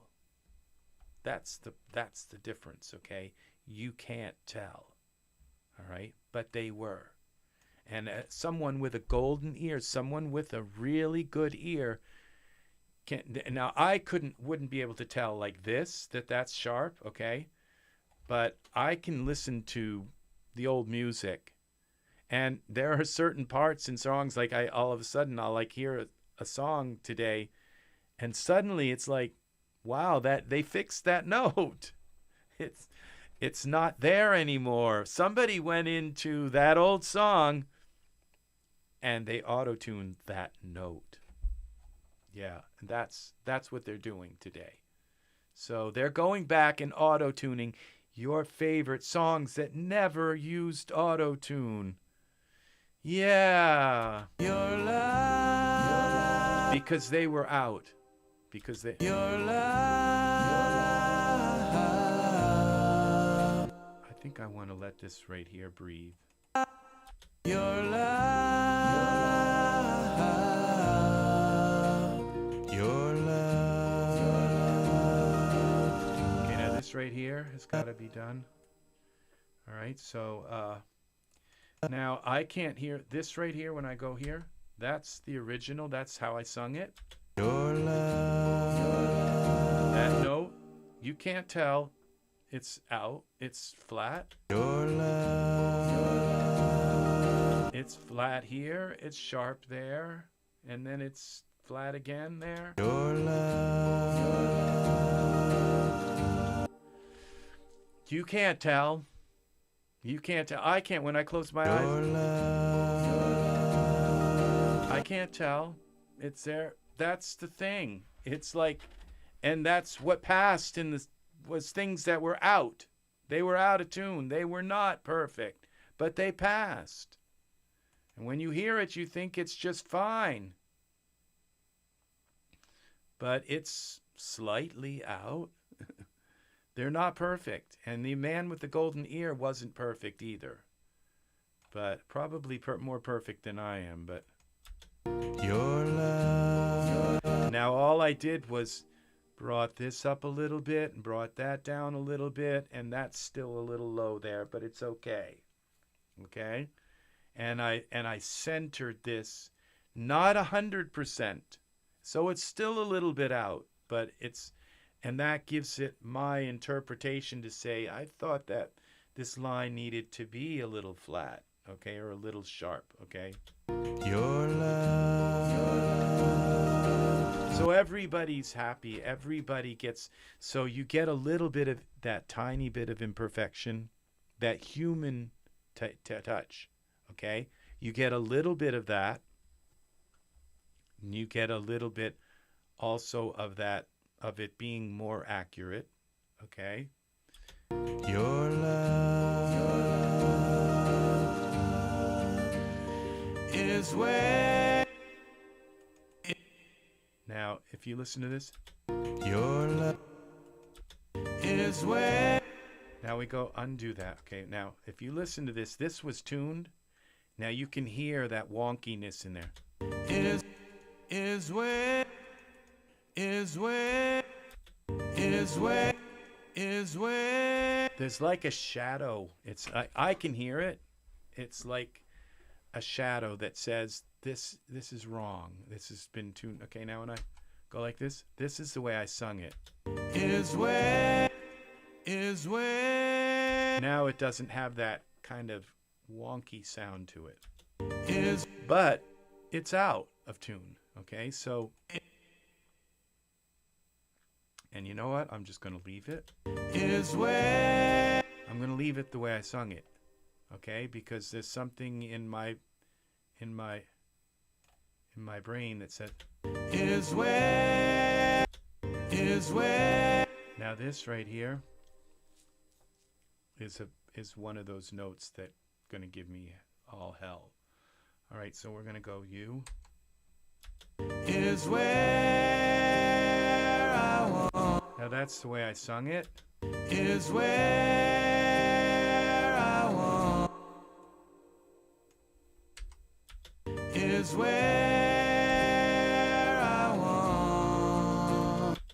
Is where I want. That's how I sung it. Okay, so I'm just going to take this note here and I'm going to just bring it 90, a little bit closer to kind of perfect, not 100%. 90. And then see how I start out and I kind of go, where? See, I kind of go, ah. And this is only very tiny bit of drift, but it's actually a substantial amount. And I'm just going to bring that drift up a tiny bit to 70. So that it's still there, but not quite as much. Is where I want. Is where I want. Now we're going to do the same thing here. We're going to take this section so that it can do what it's supposed to do. And this section, leave them alone. Leave them alone. And then just this section here, this is what we're concerned more about, is just getting these sections a little bit more on. And I'll tell you another kind of secret here about pitch. That sometimes when you're listening to your music straight on, okay, it all sounds like right in pitch. It's something about the way, like when your speakers are just equidistant to and you're in that hot spot and you're listening to your music, it sounds fine. But when the minute you stand outside of that hot spot where the speakers are just coming together and creating this little world in the center, and you stand outside of that, sometimes that's when you're going to hear that something's out of tune. It's just say, well, you know, that sounded a little weird. I want. I want. I want. This is why it's important that to take these little sections that, this one's a long section, and I'm going to just take this and chop it a little bit to give it a little bit of room. And then I'm going to go and hit U and let it go back. This is the way I sung this. To be. Now this right here, this is the way I sung that, so that this one was probably flat. To be. Yeah, I sung it on kind of flat. So we're going to take this and bring it back up, not all the way, but just so that it's in the ballpark, and 70. And now in the 60s, 70s, they would have left it like that because it sounds like it's in, but it's not. Okay, that's the trick about it. And this is not, I just put it to 90. I didn't do it 100%. And the thing is, it's probably less than 10% out. So it's probably not really that far out anyway. So at 90%, it's almost like not really even moving it that much. To be. So this is the new way that I'm working with Melodyne, is by chopping. If you see how I chop now, I take only these sections. I chop more than I used to, And then I take these sections like this and just go back to the original way I sung them. Your love. Now this right here, I just want this little piece in here. Okay, and this. All right, so I'm going to take this. All I'm going to tune here is this. I'm going to let that go. It's almost up to pitch. I'm going to leave it. It's not. Your love. It doesn't have to go all the way up. It can go. It can be a little bit below. It looks like it sort of hits there, but. And then it's just these two little sections that I'm going to pitch. This U, and we're going to leave that. And this one right here, U, we're going to leave that the way. These two right here, U, okay? And the only thing I'm going to tune is this and that. So that just the long kind of notes, 80, 90, go to 90, there's our hot numbers again. 70, and that just fixed the drift of that a little bit. Your love. All right, so now we have another thing to figure out here. So I'm just going to go through this. I know I want this little section. I'm going to leave that. This section can be done. I'm just going to break this up a little bit. And we're going to turn them to original, that to original. That's where it actually was, okay? And this to original, this will leave that. I might move that up a tiny bit. And this, and that, okay? So now I want this tuned. I'm going to leave that. And this tuned. That and this and that. Okay, so we're gonna, no, I'm not gonna tune that either. We're gonna just go with this, try again. This, and that. And the rest is all gonna be the way I sung it. See, now if you can't sing good, if you sing in pitch, you can't do this. These other sections will be way out, and you can try to put Melodyne on them, but it's going to ruin the tone and quality, that feel of singing it. You are the perfect. See, that's what you want right there. That's soft and kind of, it's close. Okay, now what I'm going to do here is come in here and go boom, go back to the original. Love. And now this, go back to the original, okay? And this, now we're going to just tune this one little piece, and we're not going to tune it 100%, just a little closer to, and we'll tune the drift a little bit. Love. See that? And this, we just want that there. This, okay, we're gonna cut this here and here. Cut that there. And this here, and here, and here. Okay, now we're gonna take this, and we're gonna take this piece here, and we're gonna say, just go to original. These go to original. These go to original. The way they were originally sung. This go to original. And that. And now the only pieces we're going to tune is this, this, this, this. Now we'll bring them. That one's kind of really 90. See, they don't even start to move until you get up to about 80 or so. And when you get to 90, they're still barely moving. And a lot of the last movement is this 100%. So you're not tuning it completely. So all the way up to about 80, they don't move at all. That I confide. So it keeps that interpretation that the singer sometimes wants to be a little sharp. The singer feels that they need to be sharp in a certain, or flat in a certain place.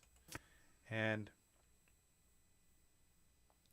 these I'm just going to see what they look like. Now this is way off here. And I feel it. And I feel. But it sounds okay to me. And I feel it. This should be like up here, up higher. I'm going to just leave it though. And I feel this. It's the way my brain wanted to sing it. We're going to take this a little bit here. We're only going to tune a couple of segments here. This, here, this, and that. And the rest is going to be the way it was sung. 90 and 70. Okay. Now let's make sure that these notes are all the way I sung them.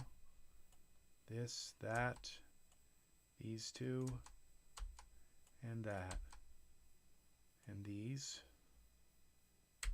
Okay. So. And I feel this love. Now this. And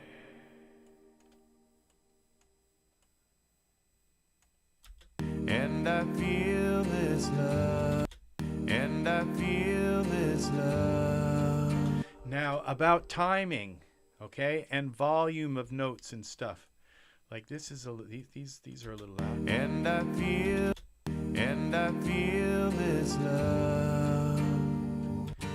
You do those before you do pitch.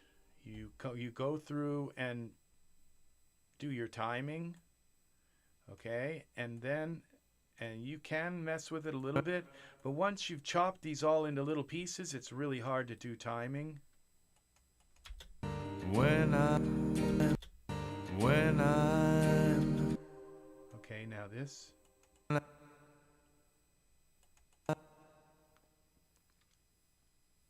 right, we're going to leave this up just the way I sung it. When I'm leave that the way I sung it. And this right here, we're just going to tune this a little bit. Well, actually not yet. Well, I think I'll tune it the way it is. All right, 90. 90.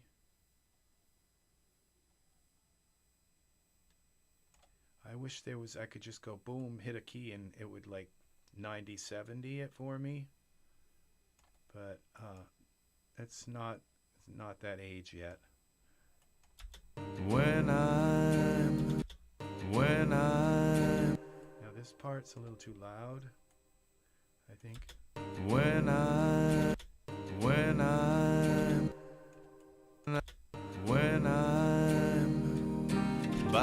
Okay, you? All right. When I'm Now I'm gonna just fudge with this a little bit like this. When I'm by your side. Okay, now here again.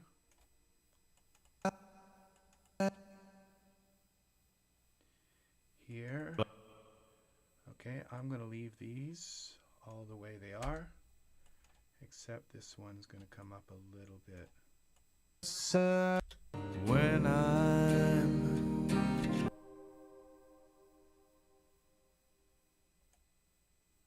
I think. When I'm by your side. Okay, now this timing here.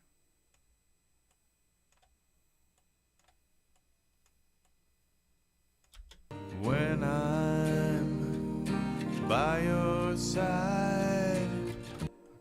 just a little bit of timing there. Problem with the timing. Okay. And then we're going to take this. The only thing we're going to tune here. Now we're going to make sure everything else cancel this. Make sure everything else is following except for that note. U. So it's going to be sung the way I sung it, okay? By your side. Now this is the only note we're going to tune. Here. To 90. 90, and we'll do a little bit of balancing here too.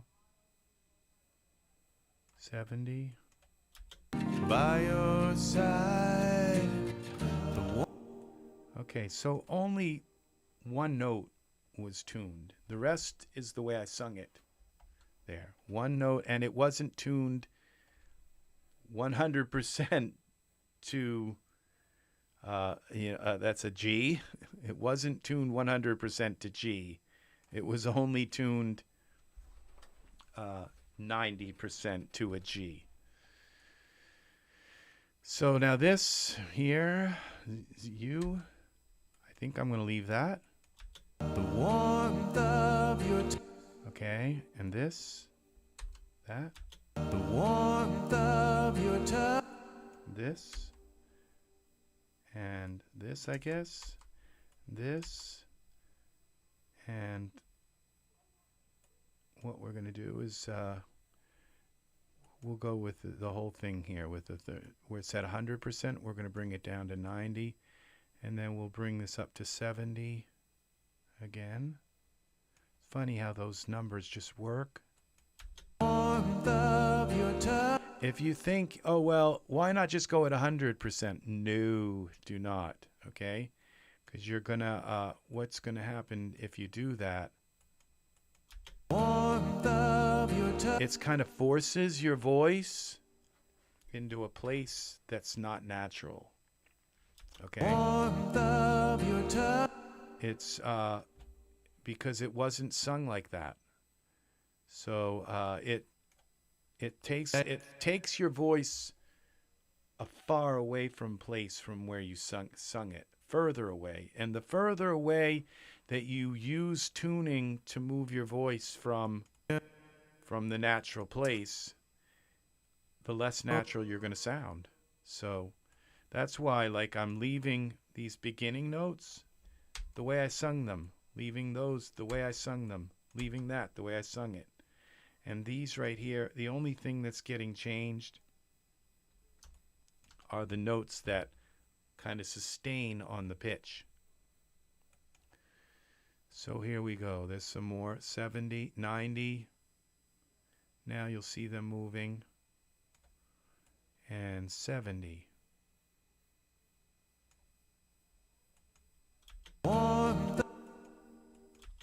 I yearn for. Now, if I had tuned all of this together, this would be like up here.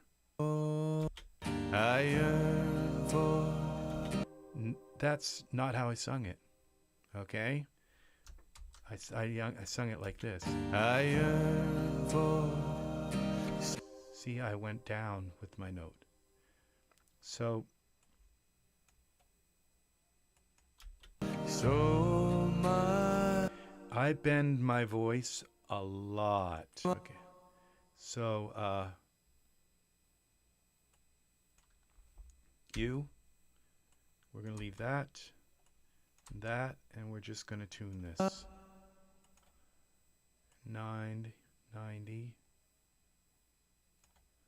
and here to 70.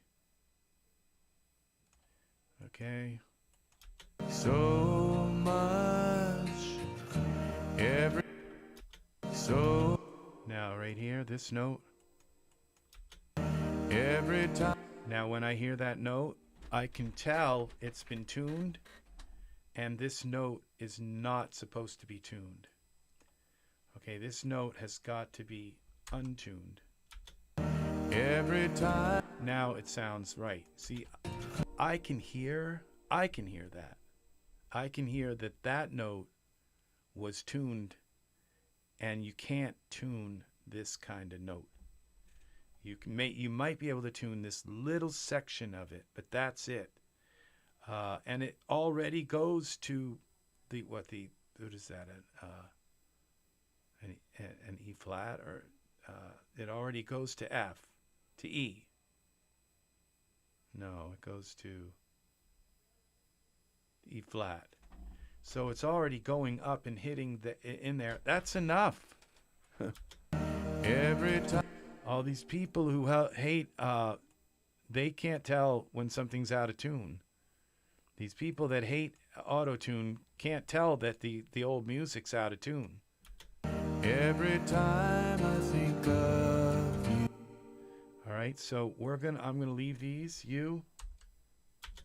Every time I think of you. All right, now the only thing we're gonna tune here is this little section here. In here, and this here. So the rest is going to stay the way I sung it. This is all going to stay the way I sung it. Okay. Every time I think of. And the only thing we're going to tune is this and that.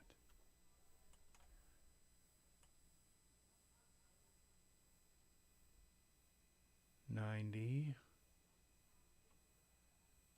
And like I said, we're not doing it 100%. 70. Every time I think of you. See, so that just gave us that beautiful, like that it's there, but it's also human. It's also allows me to kind of swim around the pitch a little bit. And that is what's really nice about Melodyne, is that it allows you, see these notes, you don't want them on. You want them to be, you can see that heavy kind of vibrato there. That's what I call swimming around a pitch. That's, and so the only piece we want here is this. We want it in the ballpark. Because I kind of linger there for a moment. 70. Okay. I find.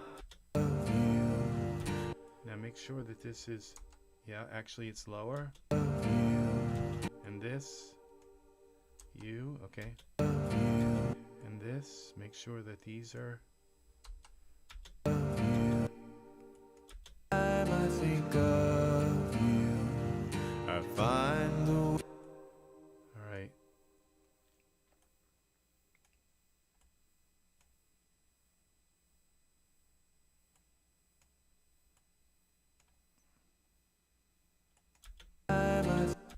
I find the way. Okay, we're gonna just do this little section here.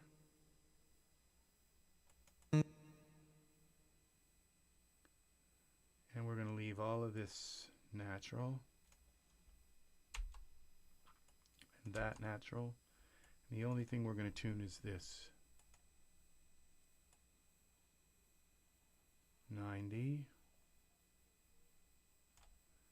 And we want the pitch drift at 70. Again. I find the way through. See, just you want this piece to ring the bell of pitch, of the right pitch. I find the way.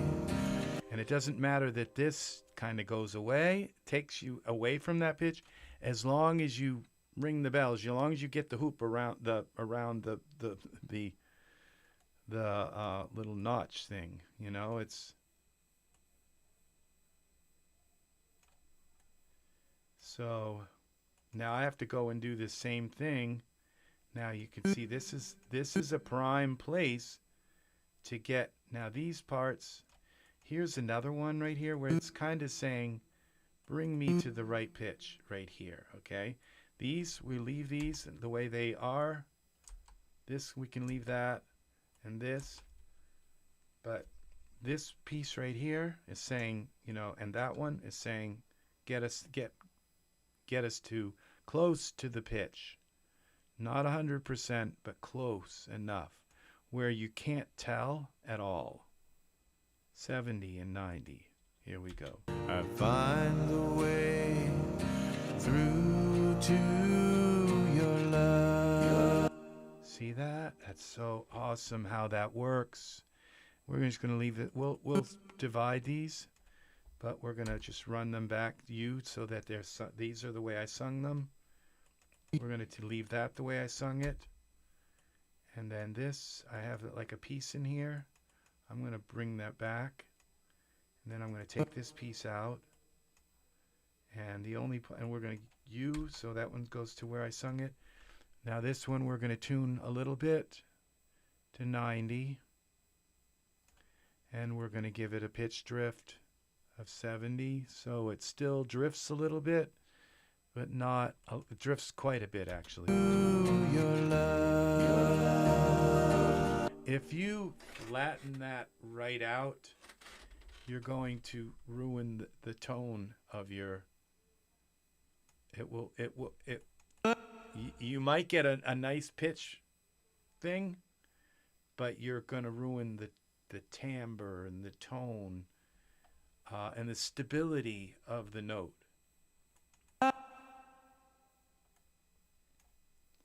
It will make it like transparent. Okay, so I'm going to mess with the timing here a little bit. Your love. Your love. Now we have to set this. Okay, now it's not going to. Your love. Yeah, okay, so here we're going to leave that the way I sung it. And we're going to tune both of these here, this. So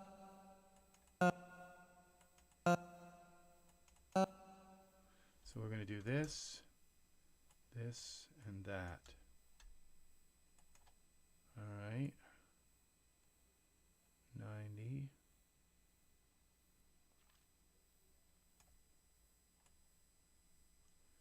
$70.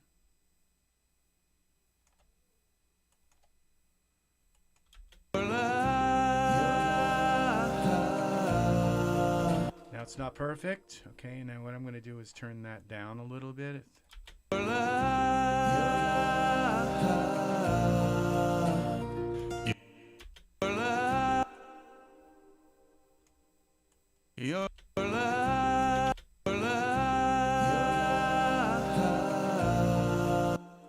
Now I'm going to go back through and just make sure that these are not this little note and that little note. I want them the way I sung them, this one and those.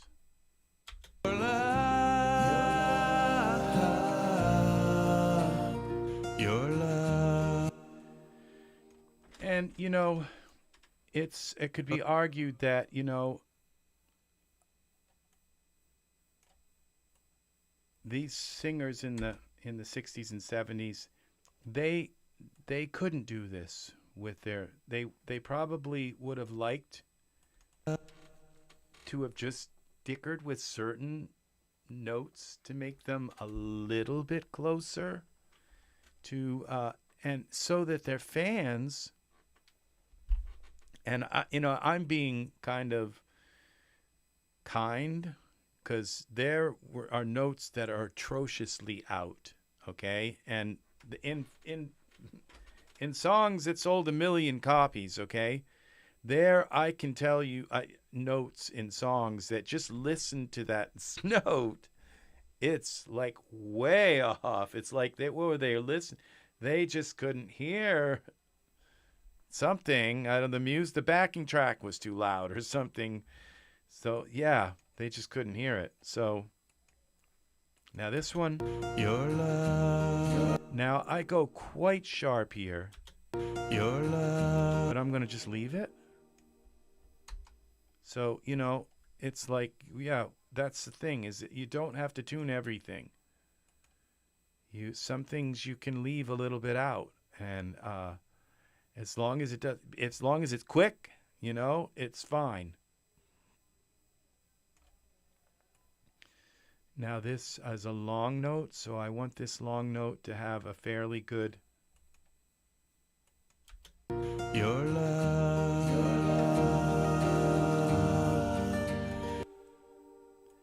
So here, and this here is another one. We're going to take and trim it here and here. We're going to leave those the way they were. This the way it was. These the way they were. Cut this here. And there. And we're just going to do two little sections here. 90. See, I've been in here before, done this, and went way overboard with that. 70. And now, because I've learned that to gently, not to just whomp the old and the balancing kind of thing, my sound is going to sound more natural now.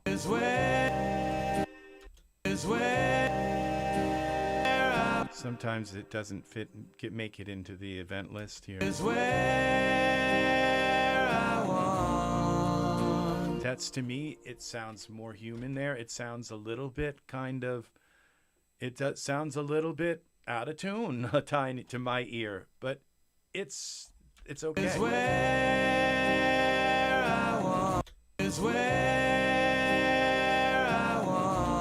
Probably something has to do with the background vocals too, but okay,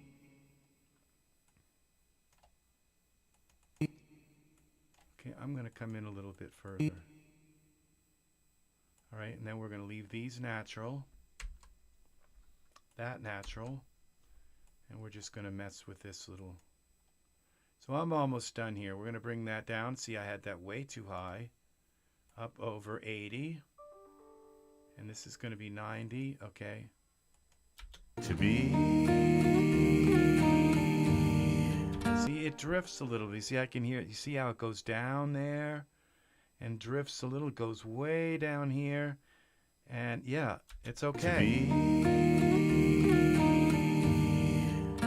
It's okay to not be, it doesn't have to be, it doesn't have to be like that. It can go be, it can, drift a little. To be. In fact, you want it to drift, because if you set it, like I said, if you set it too close, if you set it to not drift at all, it's going to change the tone of your sound, and it will not be pretty. So, and that's what I've been doing, is setting the drift too high and just flattening out my tone, and then it makes it sound kind of airy. It makes it sound hissy. Oh, it does. It just totally destroys the nature and character of your sound.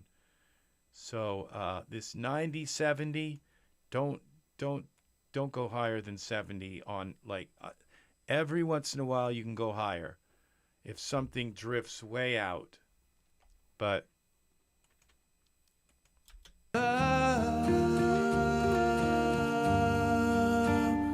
Your love. now we're going to leave these. Your love. You. And this one, you.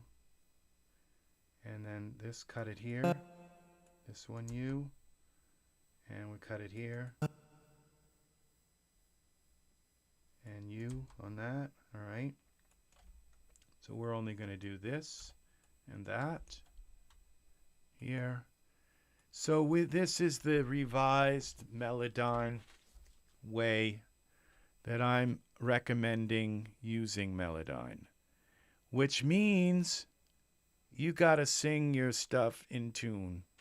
You know, you can't just not sing your stuff in tune. Now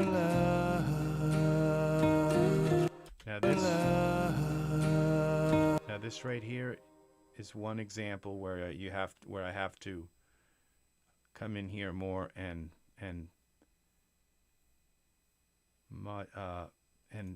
fix the drift a little more. A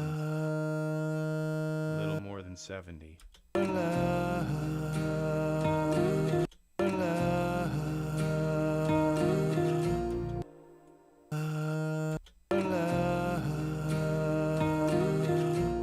So it's not quite 7. Let's see where we're at here. It should tell me here. Yeah, it says I'm 100%.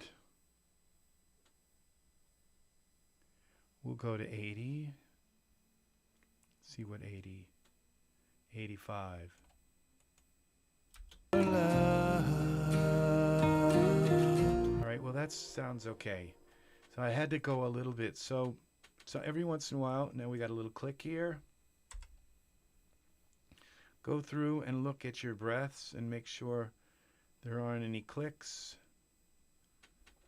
You can tell a click. It's going to be like a little, like where you punched in and punched out with they're usually in the center here of these long sections.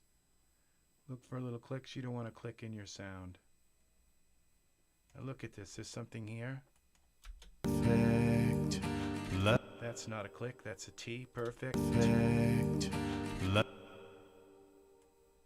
All right. Watch for clicks.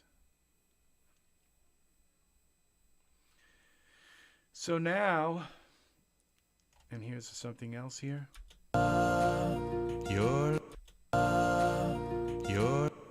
think that's a V. Love. Yeah, that's B.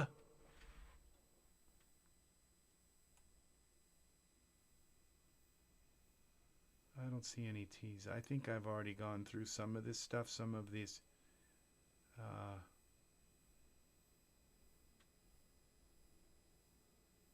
There's a click. Right there. See that little tick?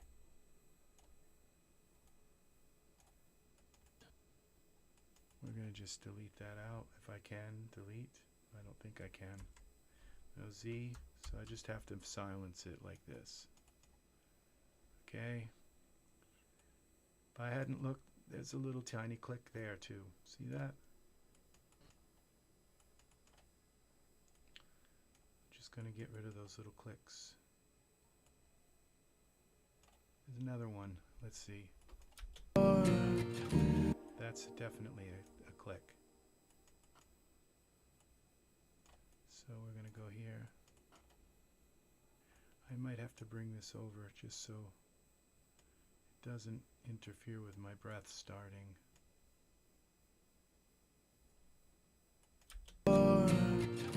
There are okay. Little clicks are mostly at the beginning here.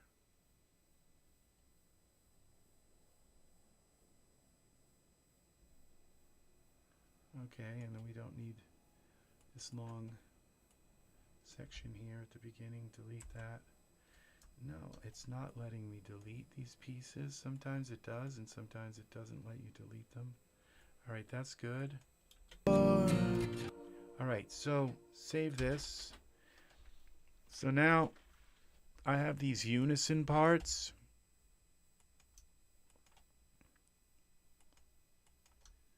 And they're like, I'll take you to one here. There's one right here where I sing these unisons. Now my lead vocal will do this. Now these. Now I've got to do the same thing pitch-wise with them to not break the pitch by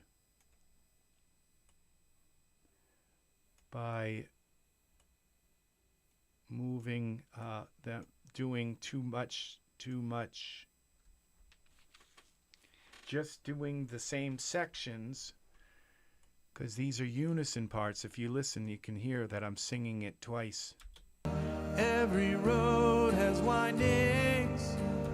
See, so they need to be pitched the same way.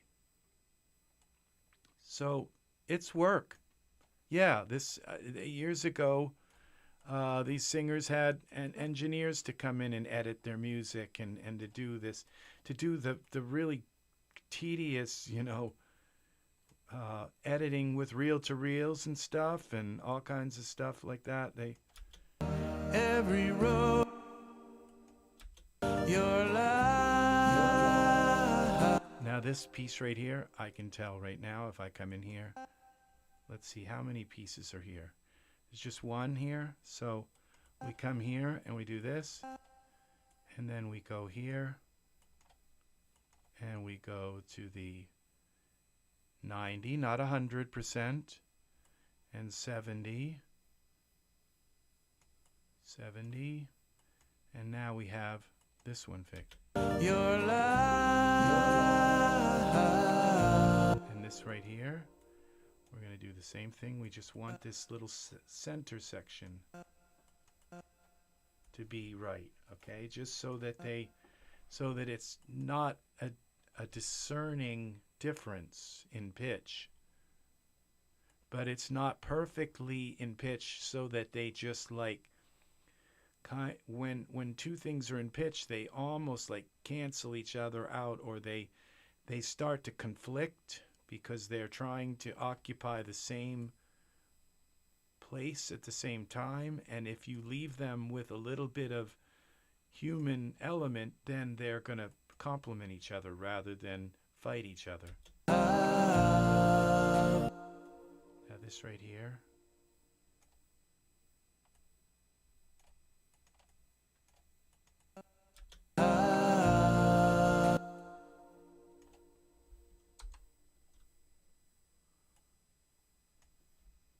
So though leaving those human like Your life. all right, just those little sections in there. We have the same thing here, just these little sections here. Is where. Is where. Is where. Is where.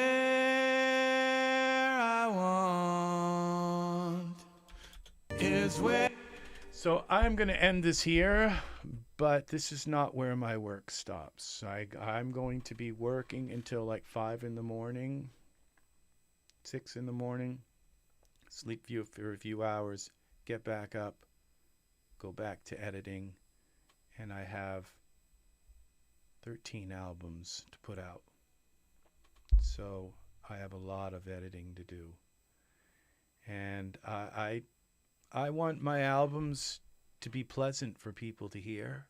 I don't want them overly processed, but I don't want them under-processed, so that leaving just enough, pitch out that like your time that you sit back and you just get yourself out of your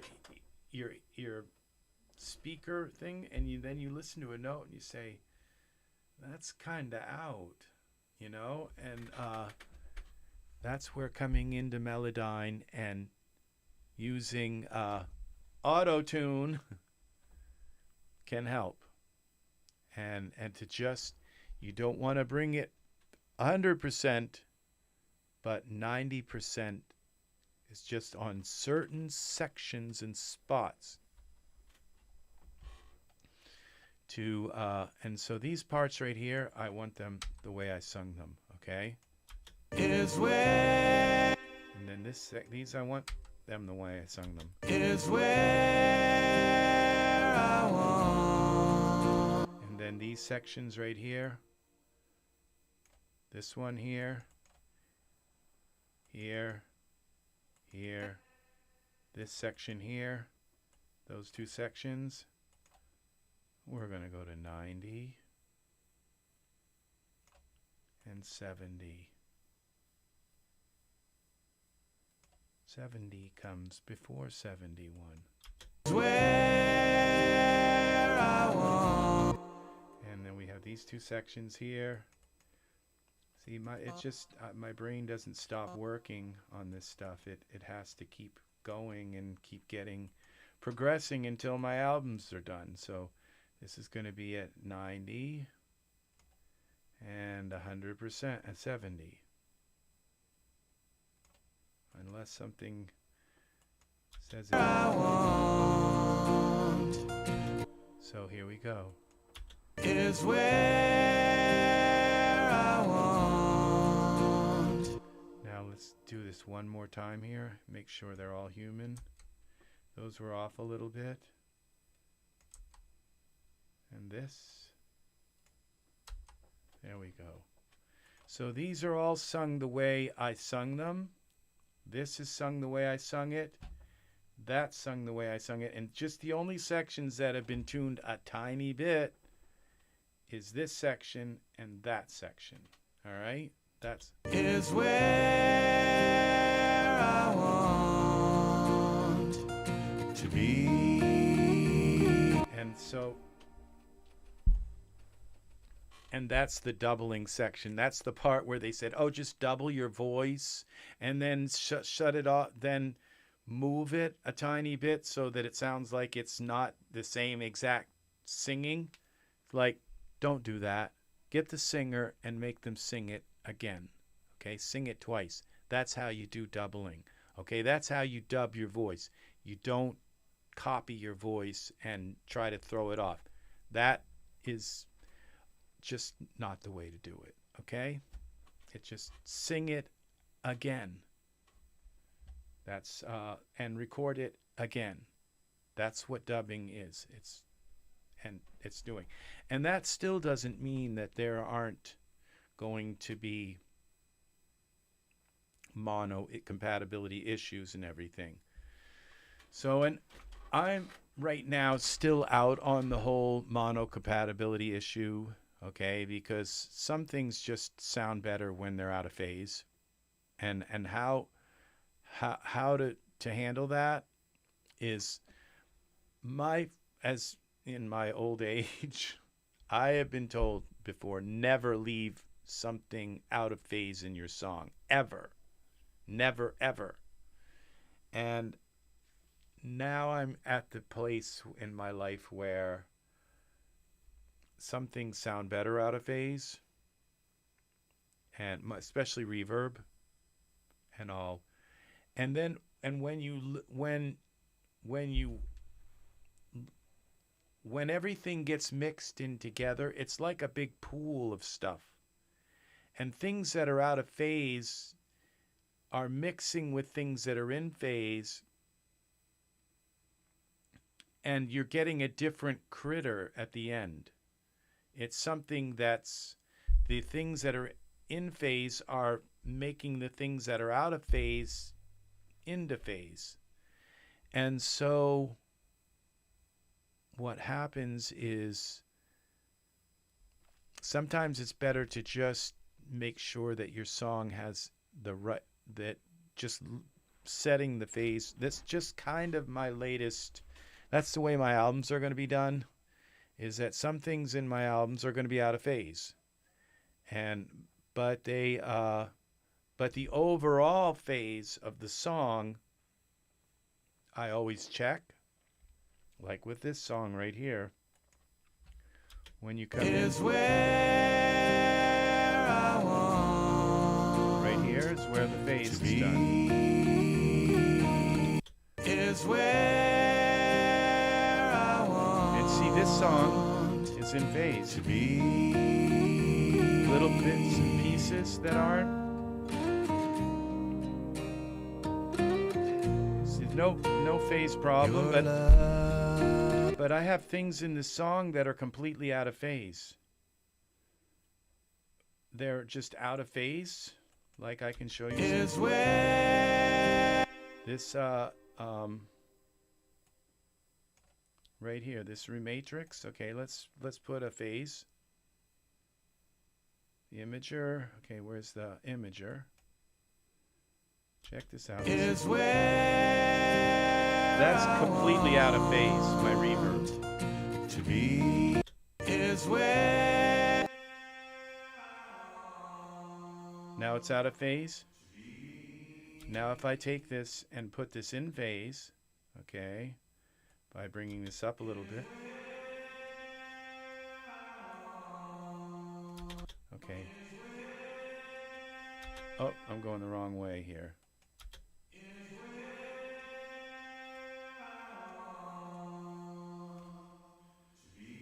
Suddenly it doesn't have the same feel.